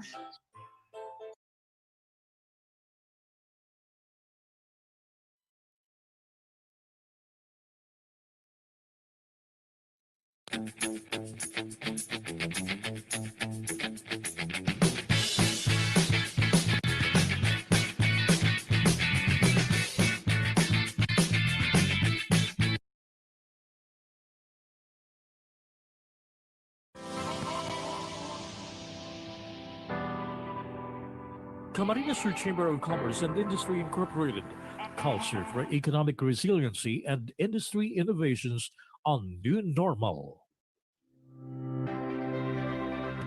As a domestic non-stock, non-profit, and non-government business organization, the Camarines Sur Chamber of Commerce and Industry Incorporated continues to strive in increasing competitive edge and innovations on entrepreneurial culture among Bicolanos. Since 2002, the CSCCI serves as a province-wide organization of committed businessmen and entrepreneurs who will serve, among others, as a private sector arm of the provincial government in the thrust to promote the economy of Camarines Sur. Being awarded as the most outstanding young chamber in 2005, a finalist to the most outstanding chamber in 2018, 2020 recipient of Bangko Sentral ng Pilipinas, Parangal para sa Katuwang sa Lingkod Bayan, and recipient of the Most Outstanding Chamber Award 2019 in South Luzon, the Camarines Sur Chamber of Commerce and Industry Incorporated is beyond inspiring to uphold its vision of a robust business community legging up at all levels of national and global economies, with a combination of breathing life in its mission to secure the long-term interest of all members and take a lead role in policy advocacies of all spheres of economic activities.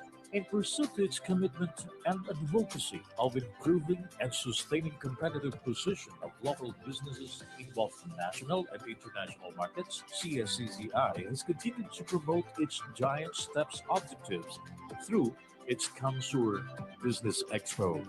CSCCI held its 6th Regional Youth Entrepreneurship Congress, or RYEC, on September 6 to 7, 2019, with more than 2,000 participants. This two-day summit centered on engaging the youth to a wide range of entrepreneurial opportunities, management tools, business skills, and frameworks articulated by highly successful and well-seasoned speakers. On October 3 to 5, 2019, The third Food and Beverage Expo, or FABEX, an equally beneficial four-day event whose main target exhibitors are manufacturers of cooking and bakery equipment and implements, was held. It provided a successful venue for food producers to showcase their agricultural produce, as well as aquatic and fishery products. One of the goals of providing beneficial programs is to inspire the community to partake in the chamber movement. The influence it brought, ranging from student attendees to business persons patronizing this chamber initiative program, has become the transcendental fruits of the continuous run of the Kamsur Business Expo. With my engagement in CSCCI programs such as the Regional Youth Entrepreneurship Congress and Food and Beverage Expo, I was inspired to start my own novelty craft business, and now I continuously own my entrepreneurial skills being part of CSCCI Secretariat.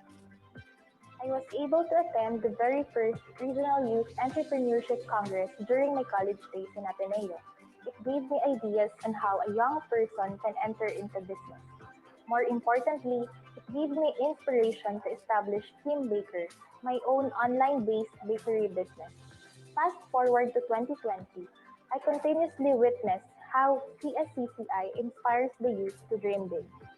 The success of Kamsur Business Expo affirms it as one of the most sought-after business expos in the region and highlights our desire to introduce innovations even amid situations wherein we are challenged. The COVID-19 pandemic that we face is a newly opened gate of challenges wherein CSCZI bravely takes on by providing the business industry regular platforms for inspiration and mentoring. CSCCI remains positive in reimagining and promoting business as usual environment with considerations to COVID-19 protocols through its grand launch of the Kamsur Business Expo 2020, the New Normal series. This features the Agri Summit 2020 New Normal Farming and Marketing is a webinar series program in cooperation with the Department of Agriculture that aims to support local entrepreneurs in the agricultural industry to survive, reboot, and grow in these trying times of ASF and COVID. In response to the growing concerns on the lack of access to affordable and well-developed packaging materials that can compete with market-ready products and with the adverse effects of COVID-19 on the business industry, CSCCI, in partnership with the Department of Trade and Industry, or DTI, will be hosting Pack Pinas, Packaging Solutions to Kickstart Your Business, a webinar workshop on the latest trends in packaging, proper branding, and labeling of products for the local entrepreneurs and online sellers in Camarines Sur and other provinces in the Bicol region. In the promotion of sustainable development and finding solutions to key challenges faced by the business sector, the Kamsur Chamber ensures proper representation to national, regional, and/or local policymaking bodies to actively participate in the steering of public programs, fuel economic growth, and foster good public-private partnership. This 2020 CSCCI has influenced a local policy on truck ban, affecting easy access to and from of our prime commodities and trade. Its leadership steers the region by strongly opposing Provincial Ordinance Number 011-2020, which prohibits trucks from traversing the National Road or Maharlika Highway within the province of Albay. Strengthening Chamber's influence in the localities in its membership and affiliations to private and funding institutions as well as governmental entities. The Kamsur CCII, in partnership with its member training institution, the Center for Creative and Technical Skill Institute, or CCTSI Incorporated, recently launched its first industry-based education and training program for the cooperative sector, the TESDA Co-op Competency Courses. This framework provides a consistent foundation upon which all programs, policies, and requirements is mapped to ensure that a focus on cooperative competence is maintained. Recognizing the importance of collaboration and partnership for both local and international business success, CSCCI officers and members joined forces and voluntarily traveled to Taiwan for a business benchmarking trip in early January 2020 to gain insights on innovative business strategies and explore global business opportunities. The CSCCI also utilizes Hanap.co, an online shopping destination designed and created by Comsur CCI past president Rico Evangelista, showcasing chamber members' products and services in a click. The organization banks on partnership with various entities, contributory efforts with its members, and the empowerment and capacity building programs for the marginalized groups. It regularly collaborates and closely supports social outreach projects and advocacies of the province and nearby areas. Other services and activities of the Council Chamber focus on situational analysis and evaluation of the effects of COVID-19. I would like to thank the PCCI and CSCCI for nominating Balerosa Farm Adventure Resort to be one of the possible agritourism pilot projects of the USA. A cohesive and closely knit group, member involvement in chamber activities has been consistently commendable, from attendance in regular meetings to individual assignments and participation in various committee works where members readily provide inputs and share time and resources selflessly to pursue chamber endeavors, as well as in chamber participation in social, civic, and cultural commitments.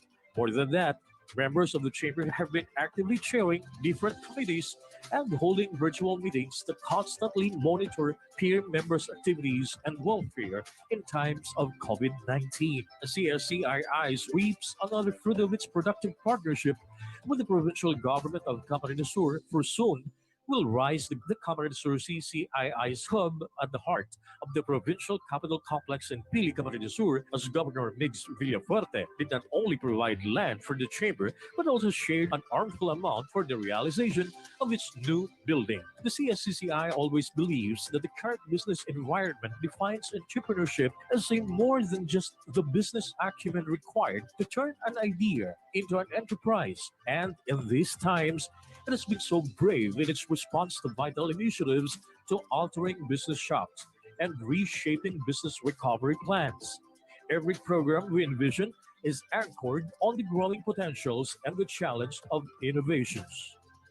The Camarines Sur Chamber of Commerce and Industry Incorporated, now more than ever, has proven to be resilient as it remains to be the premier chamber in the Bicol region.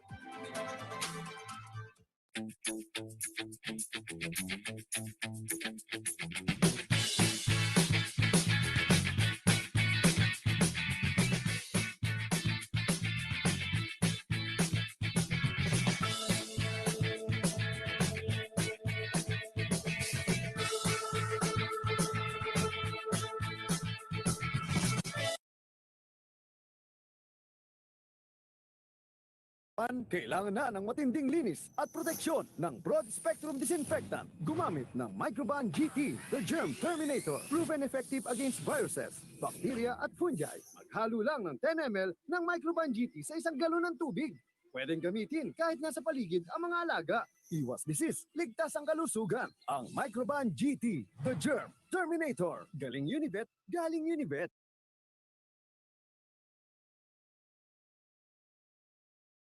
Pinaghirapan mo? Sa lilim ng mga pakpak ng Microban Abi Disinfectant, iwas disease ang mga alaga mo. Ang Microban Abi ay scientifically formulated for birds. May tapak ng Abi Shield formula na humahagupit sa bacteria, viruses at fungi.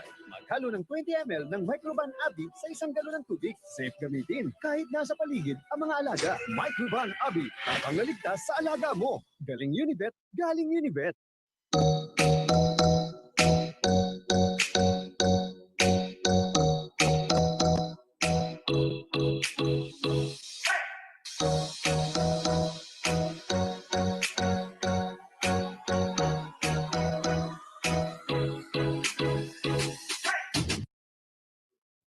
This year, the CSCCI has achieved another milestone. Congratulations to the Camarines Sur Chamber of Commerce and Industry Incorporated for winning the most outstanding chamber in Southern Luzon for 2 consecutive years.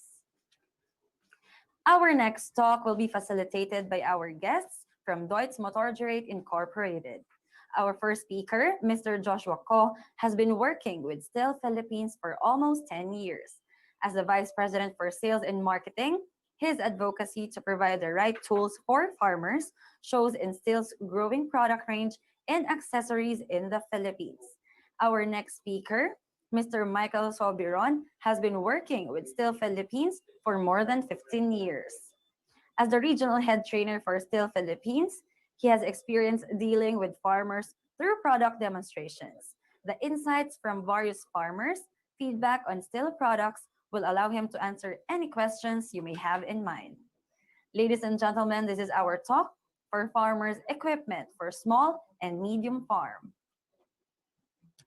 First, I would like to thank Kamsur Chamber of Commerce and Industry for this excellent platform, which allows us to share and learn from each other. We would like to take this opportunity to showcase Still's product range for small and medium farms.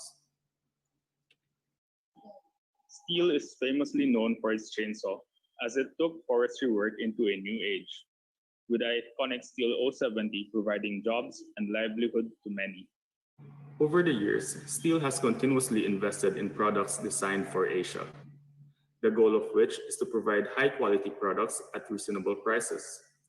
For over 90 years, Still have been motivated to create solutions which makes people's work easier. A quote from Mr. Hans-Peter Still: "We want to make people's work easier." That was my father's vision 90 years ago, and that is still our main motivation today. To date, we have products which are applicable to biosecurity and pest control, soil preparation, paddy weeding, fish feeding, and landscaping, among others. Farming is a tough job. As such, farmers appreciate products which make tough jobs easier, with faster and even better results. With a proper product, worker fatigue is also reduced. So at the end of the working day, you come home with energy left for your family.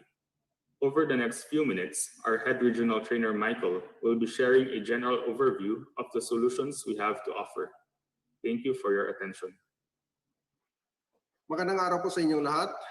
Ang unang produkto na gusto ko i-share sa inyo ay Still Mist Blower. So ito po ay may maraming pwedeng paggamitan sa ating farm. Halimbawa, kung ikaw ay merong babuyan, poultry, fish pond, makakatulong ang mist blower sa pest control, disinfection, warehouse storage pest management, at pwede rin gamitin as a fish feeding. Ang mist blower natin ay may range na pagbuga up to 48 feet, depende po sa ating model. So meron tayong apat na klase. So meron tayong pang farmer's budget, meron tayong pang professional. So isa sa mga professional natin, ang pinakamagaan na mist blower ay is R200. So napaka-comfort sa gagamit dahil sa ating compact design. So isa sa mga professional din natin yung is R420, yung 2-in-1 mist blower na wala ka nang pwedeng isipin o ikakabit na conversion kit. Kasi ito ay 2-in-1, pwede sa solution at pwede sa granules. So yung ating mist blower ay may mga accessories. Tulad ng standard nozzles natin, ULV. Ang ULV natin ay ultra low volume at meron itong tatlong nozzle sizes. Nag-uumpisa tayo sa 0.5 mm, 0.65 mm, at 0.85 mm. So ano yung benefits ng ULV natin? So yung ULV natin ay napakatipid sa gamot. So halimbawa, meron kang 12 liters na chemical solution. Kaya ito mag-spray up to 4 hours.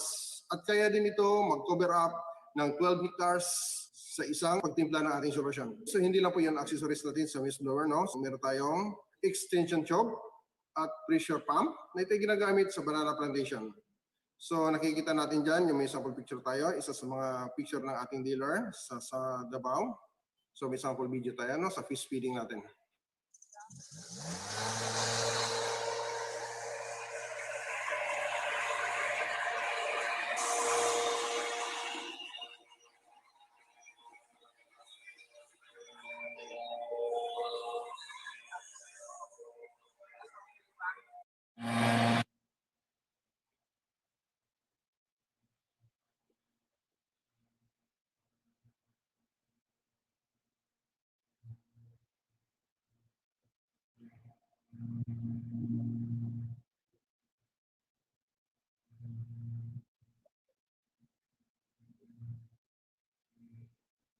Okay, so yung susunod na product na i-share ko sa inyo, yung itong ating steel na manual sprayer. So yung manual sprayer natin, is common application nito is pang indoor pest control. So sa plant care, pwede na pang fertilizers, pwede din pang herbicides at insecticides. So meron tayong iba-ibang model. So depende yan sa gusto nyo kung ilang liters. So nagsisimula tayo sa 3 liters hanggang 12 liters po. Meron din tayong mga accessories, optional. So katulad ng pressure valve natin. So ano yung pressure valve? Ang pressure valve na yan ay ginagamit para magiging constant ang pressure sa pagbuga. So para ma-reduce yung fluctuation sa application ng ating solution sa ating application rate. So meron tayong sample video.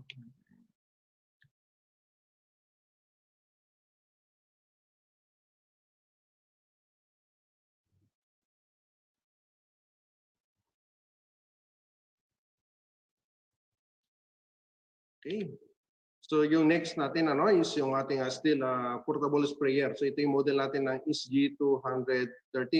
So yung pinaka-application nito is pang farm din, pwede sa crops, sa crop trace, pwede din sa rice, kung ano pang pwedeng regarding sa farming. So pwede din sa pang vehicle cleaning, pwede din sa mga remote area na walang power supply. Pwede din sa pang disinfect. Pinaka-ideal reason nito is pang pesticides, disinfects, and crops protection. So yung ating SG230, mayroong flow rate na 10.5 liters per minute at meron itong pressure na 5 hanggang 40 bars. Meron itong optional na 30 meters discharge hose. So at meron din itong optional spray lance na high quality design para sa mataas na pressure ng ating pump. So yung steel portable sprayer ay high spraying, accuracy, and a high flow rate. So meron tayong sample video dito.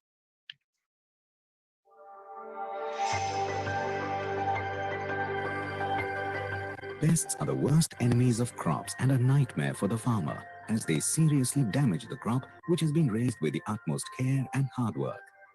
Regular and timely spraying of pesticides becomes vitally important. Steel is committed to bring about a complete transformation in the way farming activities are carried out by bringing the first level of mechanization within the reach of every farmer. Presenting the SG230 portable sprayer, the right solution for all the spraying needs of a progressive farmer.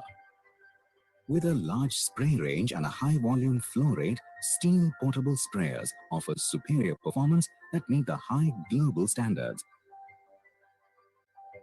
High quality equipment and accessories add to the overall performance and reliability. Bring home your comrade in arms in the fight against the threat of deadly pests, the steel portable sprayer.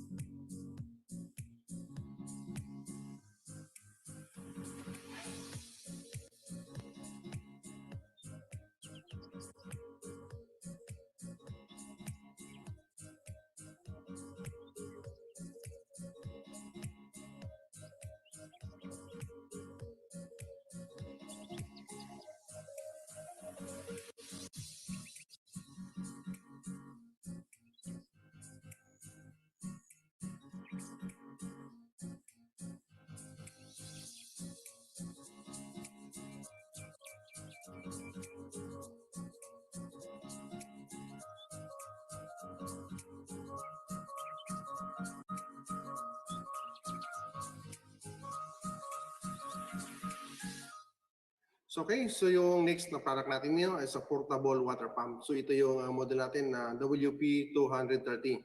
So yung pinaka-application natin ito is a transport of water along the roads. So overcoming ng heights, and then ito yung portable 1.5 inch na water pump. So yung flow rate natin is 250 liters per minute. At meron itong suction height na up to 8 meters. So yung pumping height nito is 27 meters, but ito'y tested natin in the height of 30 meters, so equivalent ng 6th floor ng isang building. So ang still the WP230, pwede natin i-convert as a fire pump sa pang-emergency.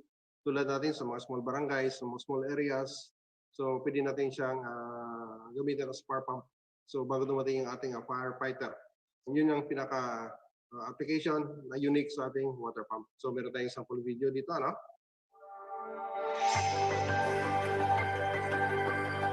Water is the soul of farmland. Trust the steel water pump with this important task to get fabulous results and total peace of mind. Fitted with a high-performance steel engine, the WP230 water pump gives you maximum power and pumps up to 250 liters of water per minute up to a conveying height of 50 meters. A tube size of 1.5 inches helps to draw a large amount of water through the WP230. With a high vertical and horizontal pumping capacity and reliable performance, the steel water pump makes water available on your farm, pumped up from streams, rivers, or other water sources near your farm. The robust support frame made from powder-coated steel gives the WP230 water pump additional durability and flexibility during installation. The gas pedal is lockable and safe from water. Install the steel water pump and let productivity and profits flow in your farm.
Steel tiller. So, ang pinaka-application natin ito is agricultural land, so sa farm.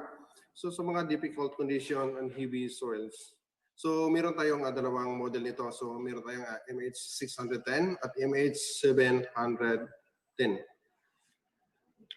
Meron tayong mga accessories. For example, sa potato digger, plow, ridger, weeding wheel, metal wheel, and then a deep tine. At pwede din kayo mag-attach ng water pump through power take-off. So pwede din kayo mag-attach ng isang accessories or sprayer via PTO din. Okay, so meron tayong dito sample video. Soil preparation is a challenging job, especially when the soil is tough. To take this challenge head-on, farmers need a source of reliable power. Steel Power Tiller. Its world-renowned, advanced steel Euro 5 engine ensures less emission and better fuel efficiency. Wet air filter supplies fresh, dust-free air to the carburetor. It has many features that make its operation easy, convenient, and fatigue-free. Simple throttle actuation, dial gear shift mechanism, sideways and vertical handlebar adjustment,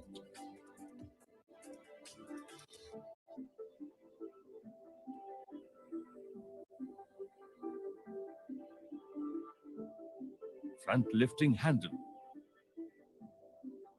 robust gearbox with protective housing cover, transport and running wheels,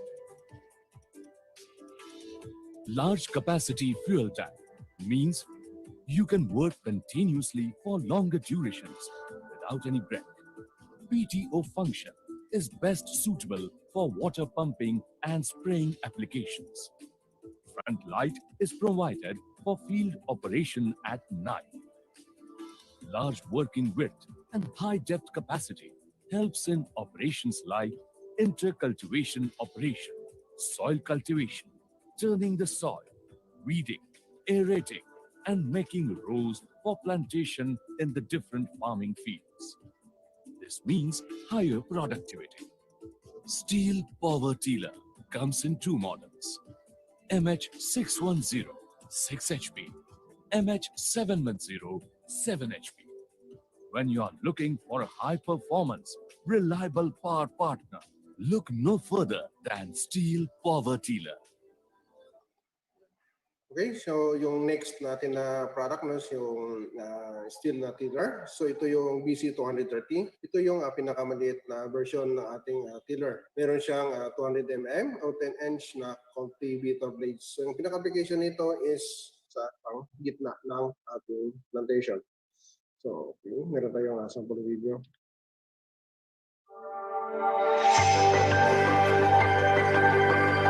The saying by Aristotle, well begun is half done, is also true in the case of farming. Land preparation is therefore an important function and a challenging one too, especially when the soil is tough.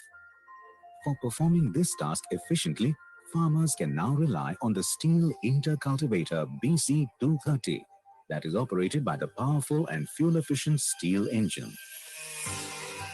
This is a perfect solution for tillage in agriculture, as it prepares the field by chopping and slicing compacted chunks into soft planting soil. The steel tiller helps you cultivate deeper into the soil, enabling you to take control over the weeds after planting. This high-performance machine has a working depth of 75 millimeters and working width of 250 millimeters. The ergonomically designed gas handle results in better grip and effortless work. Prepare your land with the steel intercultivator and get ready for a great farming season ahead. Next product natin is steel earth auger. So ang earth auger natin ay para sa pang-plantation. For example, banana, coconut at iba pang pananim. At pwede nito gamitin sa fence insulation. So yung earth auger natin ay meron tayong tatlong model. So pwede ito lagyan ng auger bit up to 400 mm. So depende sa model natin ano. So meron tayong sample video.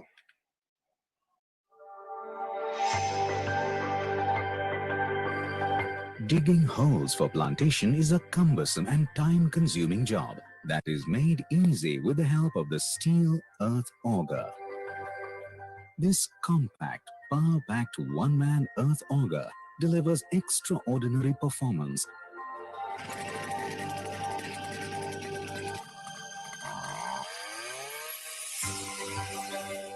This versatile machine is a perfect solution for large planting projects, post-hole digging, fence installation, environmental restoration, and construction projects.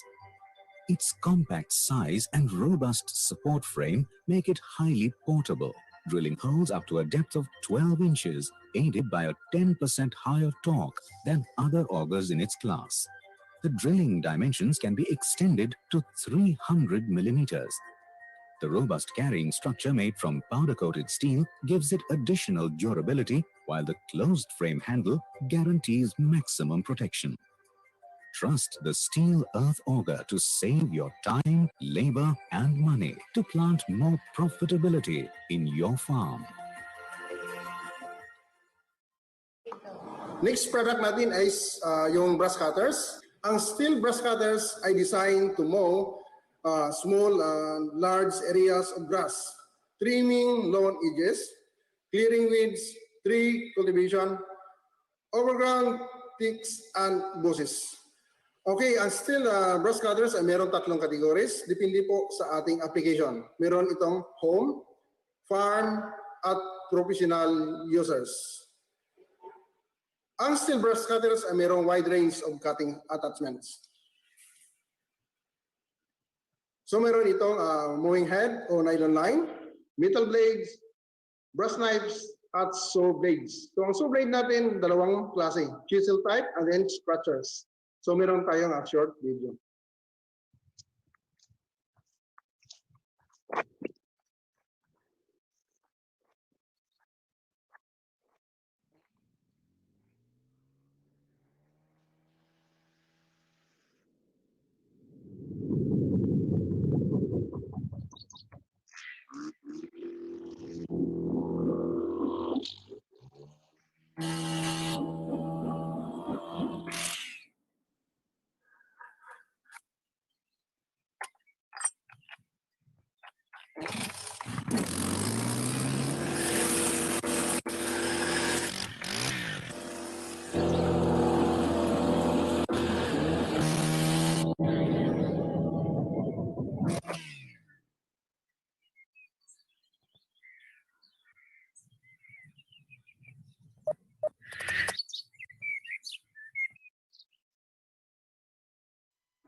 So yung next product natin is paddy weeder. Ito yung KE250. So brush cutter din siya. Pwede natin i-convert as a paddy weeder.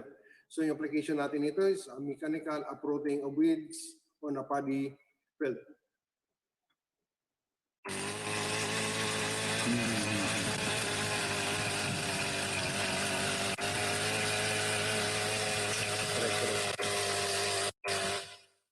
Next product natin is FS2030. So brush cutter din siya na nilagyan ng conversion kit.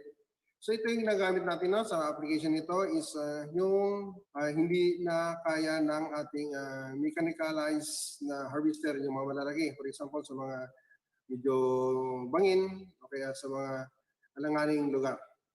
So meron tayong sample video dito.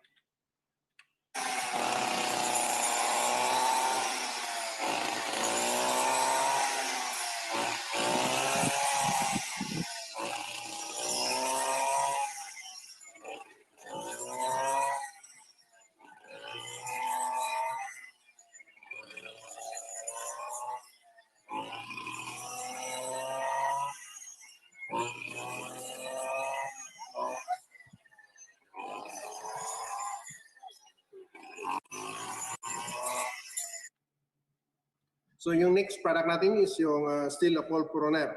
So ito yung HT75 natin, no? So pwede ito pang pruning ng fruit trees. So pang trimming bago dumating yung typhoon season. So to prevent ng brownout and damage sa ating power line.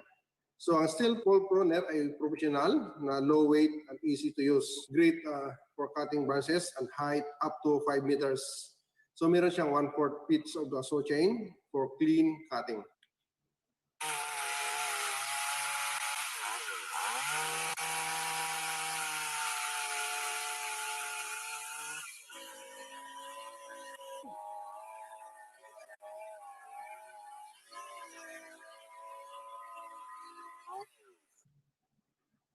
Okay, next product natin yung steel shredder. Meron tayong iba-ibang model. So yung steel shredder natin na pwede gamitin as a food shredding para sa alaga nating hayop at iba pang application. Pwede din natin gamitin as a composting sa mga mahilig sa mga organic farming.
Okay, so the next product natin is still a pruner, yung GD26. Ang application nito is pruning ng mga sanga up to 4 cm at kaya magputol up to 80 cuts in one single charge.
Thank you, Mr. Joshua and Mr. Michael, for spearheading this segment of our webinar. At this juncture, I would like to thank and acknowledge our dear sponsors for helping make this event possible. Thank you to the Provincial Government of Camarines Sur, the Department of Agriculture, DA Agricultural Training Institute, Regional Training Center 5, UltraPac High Density Feed, UNACO, Nuevo Milenio Incorporated, Deutz Motorgerate Incorporated, Pilipinas Caneco Seeds Corporation, Seedworks Philippines Incorporated, Hipra Philippines Incorporated, Sorosoro Ibaba Development Cooperative, and Premium Feeds Corporation. Now we are down to the question and answer segment of our webinar. The first set of questions will be answered by Mr. Bryden C. Elizan. And the first question is from Mr. Ryan Bulao. The question is, among the social media platforms, what platform will you recommend for a coconut farmer like me to promote my products? Hello, yes. That's a very good question po. Siguro po sa mga common social media platforms, ang mare-recommend ko is gamitin na po yung Facebook kasi among all social media networks dito sa Pilipinas, Facebook yung may pinaka malaking penetration. So as of last count po, nasa 70 million Filipinos yung nasa Facebook. So siya yung pinaka-develop in terms of community. Tapos siya rin yung may pinakamaganda na targeting kung gagamit kayo ng advertising. Aside from social media networks po, I will also recommend yung mga special sites for trading talaga when it comes to agricultural products. So search nyo lang po, halimbawa sa Google, coconut supplier, halimbawa. Tapos makikita mo dyan, may mga websites for for trading yung mga bulk amounts ng agricultural product like goforworldbusiness.com, trige.com, tapos alibaba.com. So pwede niyo pong i-consider yan. Mix po siya ng social networks saka yung specialized na search engines. All right, thank you, sir. We have another question for you, and it's from Miss Gemma San Luis. Her question is, what are your suggestions for me to save time and money if I am going to create a website for my agri products? Tamang-tama po yung sagot ay yung tanong nyo kasi yan po yung tinakil namin doon sa sa DICT program. Meron na pong platform sa paggawa ng website sa mga hindi marunong ng coding or minimal yung alam. Pasok lang po kayo sa wordpress.com. So pipili lang po kayo ng theme dyan. Tapos may design na kagad yung website. Then paste nyo na lang yung content nyo. When it comes to the e-commerce platform mismo, yung gagawin mong store, pwede mo pong gamitin dyan is WooCommerce or pwede din na Shopify. So dalawa po yan na ready-made na platforms for uploading your products. Then so in combination with the WordPress theme, may website ka na, then may selling selling platform ka na installed doon. Ang kailangan mo na lang po diyan na last two is domain name, which is only about I think 600 pesos per year, and web hosting around around sabihin natin mga 4,000 pesos a year. So yan po yung dalawang magiging cost mo na yearly for the website. Yan. Thank you very much, Sir Ryan, for answering those questions for us. The next set of questions will be answered by Dr. Shelo Mendoza Lachica. And the first question is from Miss Emelda Palio. Her question is, what is contact time and its importance? So, magandang umaga po sa ating lahat. Maraming salamat po sa inyong katanungan. So, actually, ang contact time, ito po ay may other term na wet time. So, technically, ang main mode of action po kasi ng disinfectant ay yung nangyayari ang pagpatay sa mikrobyo during the contact of the disinfectant doon sa surface. So practically, dapat kita natin na basa yung lugar or hindi pa nag-evaporate yung disinfectant dahil usually po sa mga high alcohol content na disinfectant, lalo na kung masyadong mainit o malamig or mahangin, mabilis po itong mag-evaporate. So dapat susundin po natin yung oras na wet time or contact time doon sa recommended time frame according to the concentration. So kanina po, napag-usapan po natin na may ilang concentration na 3 minutes lang ang kailangan para tuluyan siyang makapag-disinfect ng mabuti. Yung iba naman umaabot ng 30 minutes. So kung sakali po na dun sa mga contact time na masyadong mahaba, maaari po tayong mag-reapply ng disinfection. So kasama po doon, dapat tumagal po ito from 15 seconds to 30 minutes. Depende po sa recommended ng manufacturers. And then, isa pa po recommendation, kailangan po tayong magpalit or mag-change ng type of disinfectant at least every 6 months para po ma-minimize po natin ang resistance. Thank you very much, Doc. We have another question for you, and it's from Mr. Brian San Jose. His question is, what is the simplest biosecurity flow possible that we can apply in a backyard type farm? So, thank you po ulit sa napakagandang tanong. So, unang-una po, kailangan po natin i-observe ang downtime before going to the next farm. So, ikalawa po, kapag po may bisita tayo or kahit tayo po mismong mga owners, mas okay po na iparada po natin ang ating mga sasakyan outside the farm kung maaari po. And then maglagay po tayo ng foot dips at the gates. And then change ng farm clothes, wash hands or disinfect and then disinfect with alcohol or kung maaari po, maligo po tayo. And then remove po natin yung mga unnecessary accessories like yung mga relo, kwintas, and kung kailangan po natin magdala ng cellphone sa loob at i-disinfect din po natin ito. So pwede nating i-wipe ng kumbaga hindi naman basa-basa pero pwede natin i-wipe off using tissue with alcohol or yung mga wet wipes na may disinfecting capacity. And then another po, ito po extra label use. So, 'di ba meron po tayong mga alam na disinfectant na low toxicity naman po. So, pwede po nating i-spray yun sa thin air.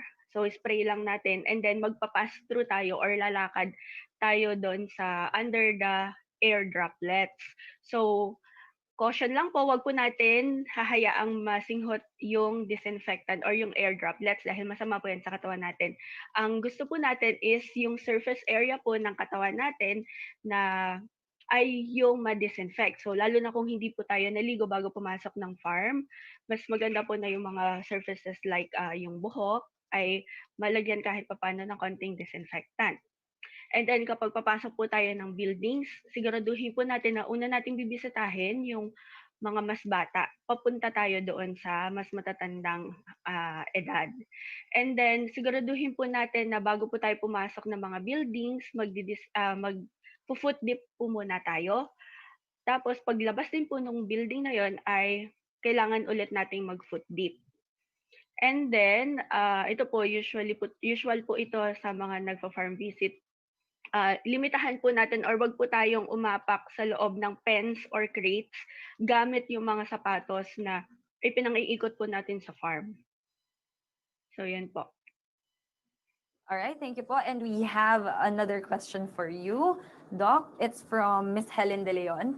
Her question is, what is the minimum recommended downtime for every farm visit?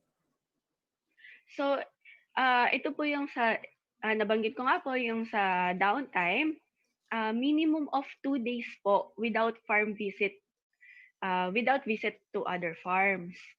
So, ito po ay during normal season, wala tayong outbreaks or anything na like ASF or ND or avian influenza. So some farms may also require 2 days downtown or 2 days po tayo walang contact sa marketplaces and other farms. And then 2 days po tayo magstay inside their facilities.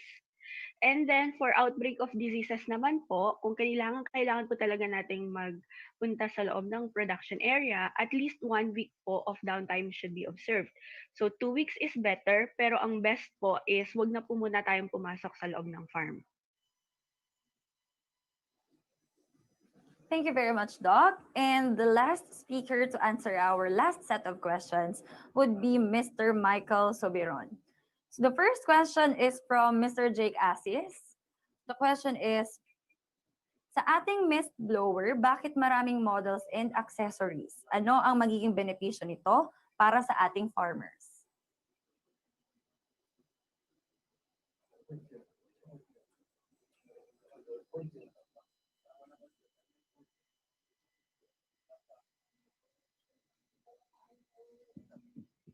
Hi, sir. Hello, Sir Michael. Can you hear me po?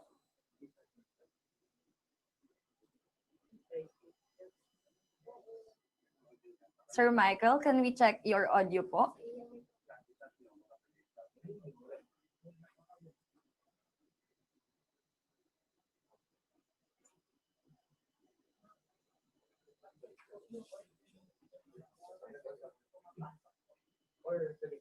I think we can hear some sounds na from Mr. Michael's end. Hi, sir. Good morning.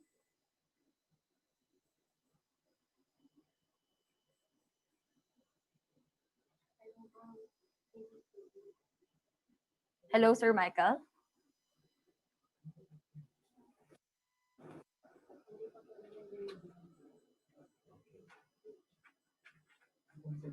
While we're fixing some audio difficulties from Mr. Michael's end, I would like to remind everybody that earlier this morning we said that there will be prizes waiting for you, right? And they will all be announced tomorrow on our second day of the Bicol Agri Summit webinar series. And again, may I take this opportunity to thank and acknowledge our dear friends and sponsors for making this 3-day webinar possible. Special thanks to the Provincial Government of Camarines Sur, the Department of Agriculture, DA Agricultural Training Institute, Regional Training Center 5, Ultrapac High Density Feed, Unico, Nuevo Milenio Incorporated, Deutz Motordrate Incorporated, Filipinas Caneco Seeds Corporation, Seedwork Philippines Incorporated, Kipra Philippines Incorporated, Soro Ibaba Development Cooperative, and of course, Premium Feeds Corporation. Now we're not yet done with our question and answer segment. We'll be back after this commercial.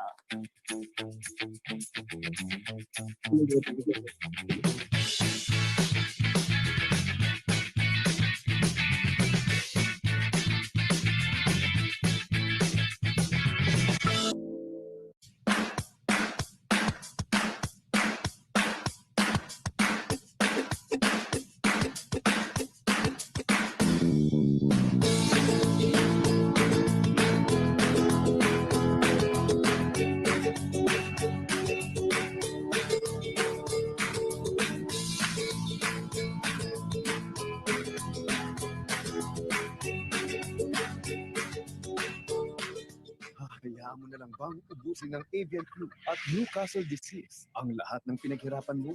Dalilim sa mga pakpak ng Microban Avi Disinfectant. Iwas disease ang mga alaga mo. Ang Microban Avi ay scientifically formulated for birds. May tapak ng Avi Shield formula na humahagupit sa bacteria, viruses at fungi.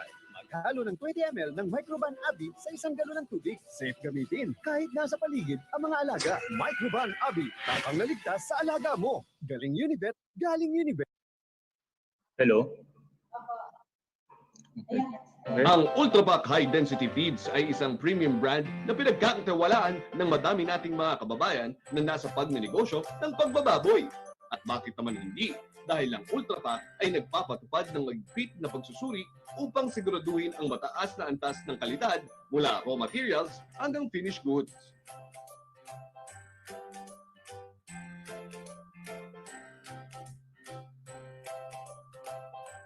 Sa pamamagitan nito, nakakasigurado ang ating mga factors na kumpleto, masustansya at ligtas na feeds para sa kanilang mga alagang baboy. Yan ang tatak Ultra Pack.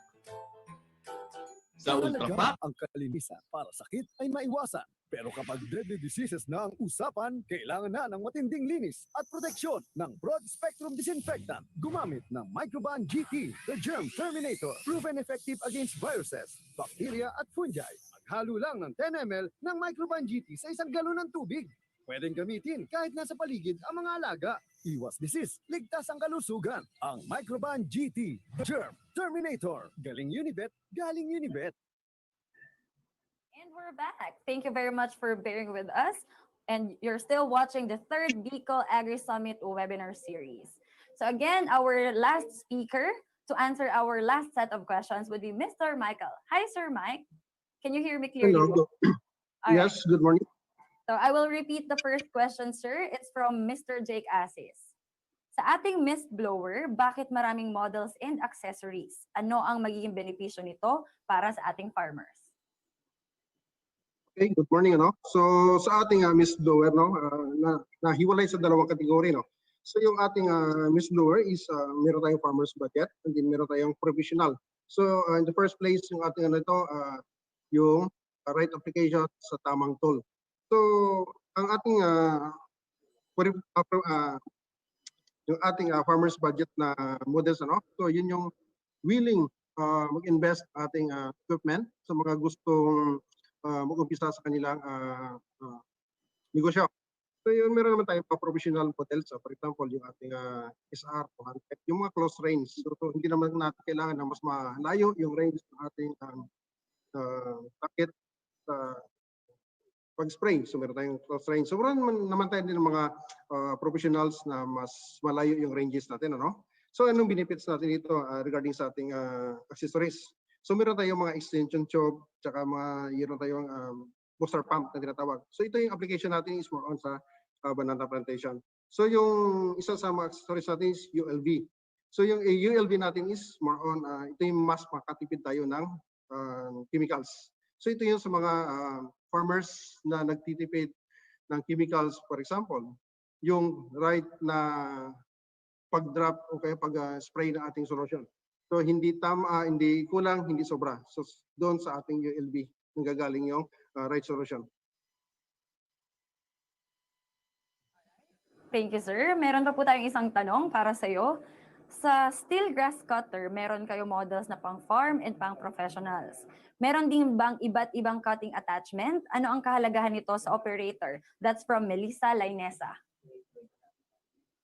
Okay, so ang ating brush cutters, so nakategorize sa tatlo. So meron tayong farm, meron tayong occasional o kaya home use, and then meron tayong professional. So yung una, sa ating benefits dito, yung ating steel brush cutter. So meron tayong ergonomic design, meron tayong lightweight na models. So meron tayong application doon, lalo sa nylon line. So lalo na sa mga brush cutters na merong pwedeng attach yung circular blades. So in the target natin, so yun yung right tool sa right application para pagdating sa operator. So yung tama yung application, tama yung tool. So at the end of the day, hindi sila mapapagod, ma'am.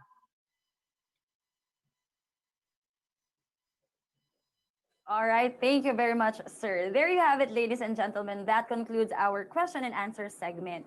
I would like to thank all our speakers for that very insightful and informative answers. And of course, to our active participants by engaging through asking relevant questions. Again, we would like to thank and acknowledge our friends and sponsors for making this 3-day webinar series possible. Jos Mabalos po sa Indoga Boss.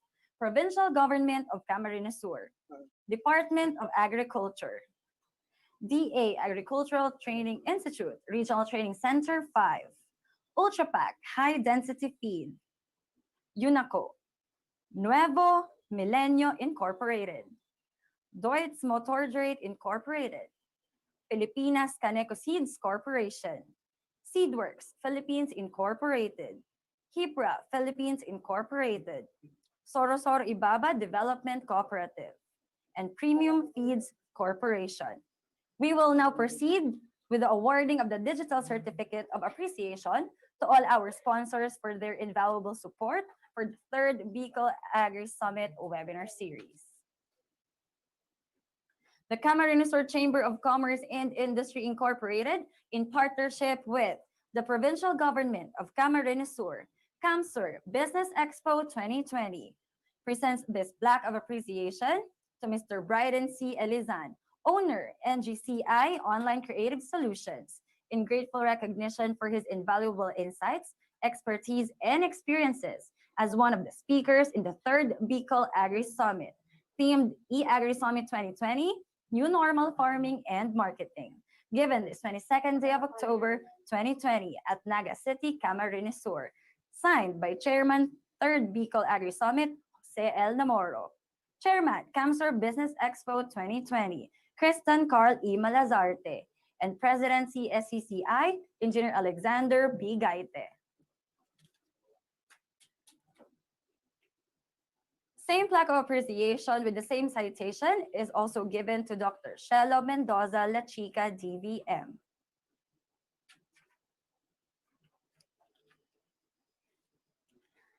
Same plaque of appreciation is given to Mr. Joshua Ko.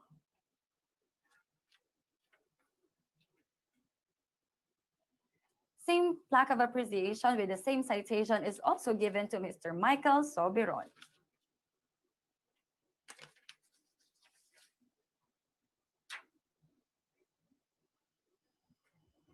That concludes the morning session of our webinar series for this day. Again, I would like to remind everybody that earlier this morning, we said that amazing prizes await you.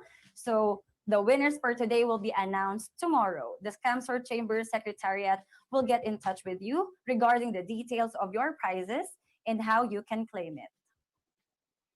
And that concludes our morning session of our third Bicol Agri Summit webinar. We hope you have learned a lot in the talks given by our experts and that you can use the additional knowledge you've gained today in your respective businesses.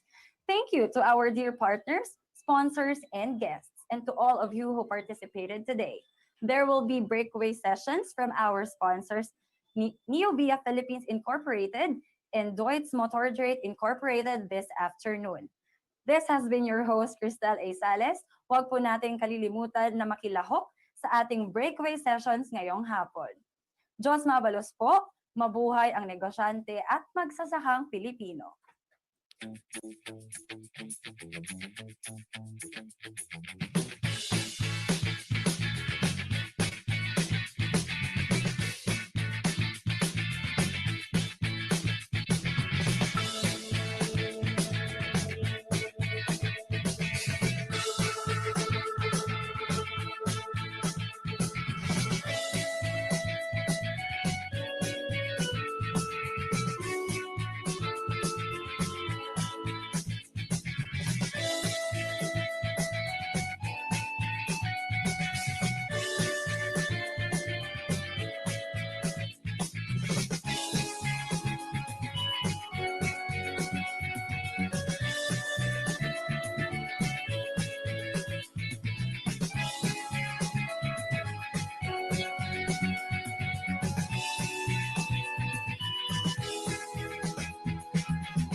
A leading business and investment center in the Bicol region, the province of Camarines Sur is known for its agro, and agri-industrial expansion, IT innovations, and social and infrastructure development initiatives.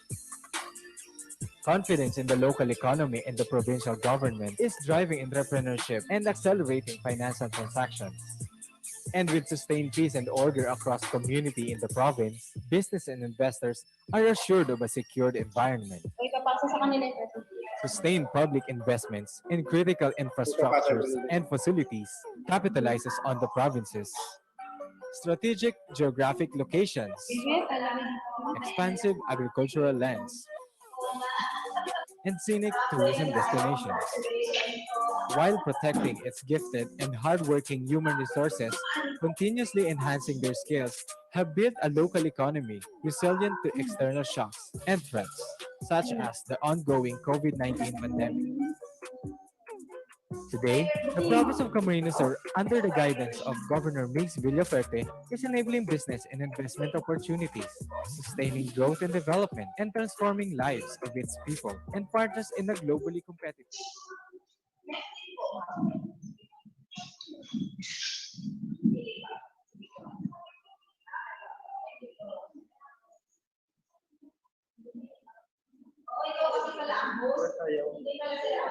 Area development in the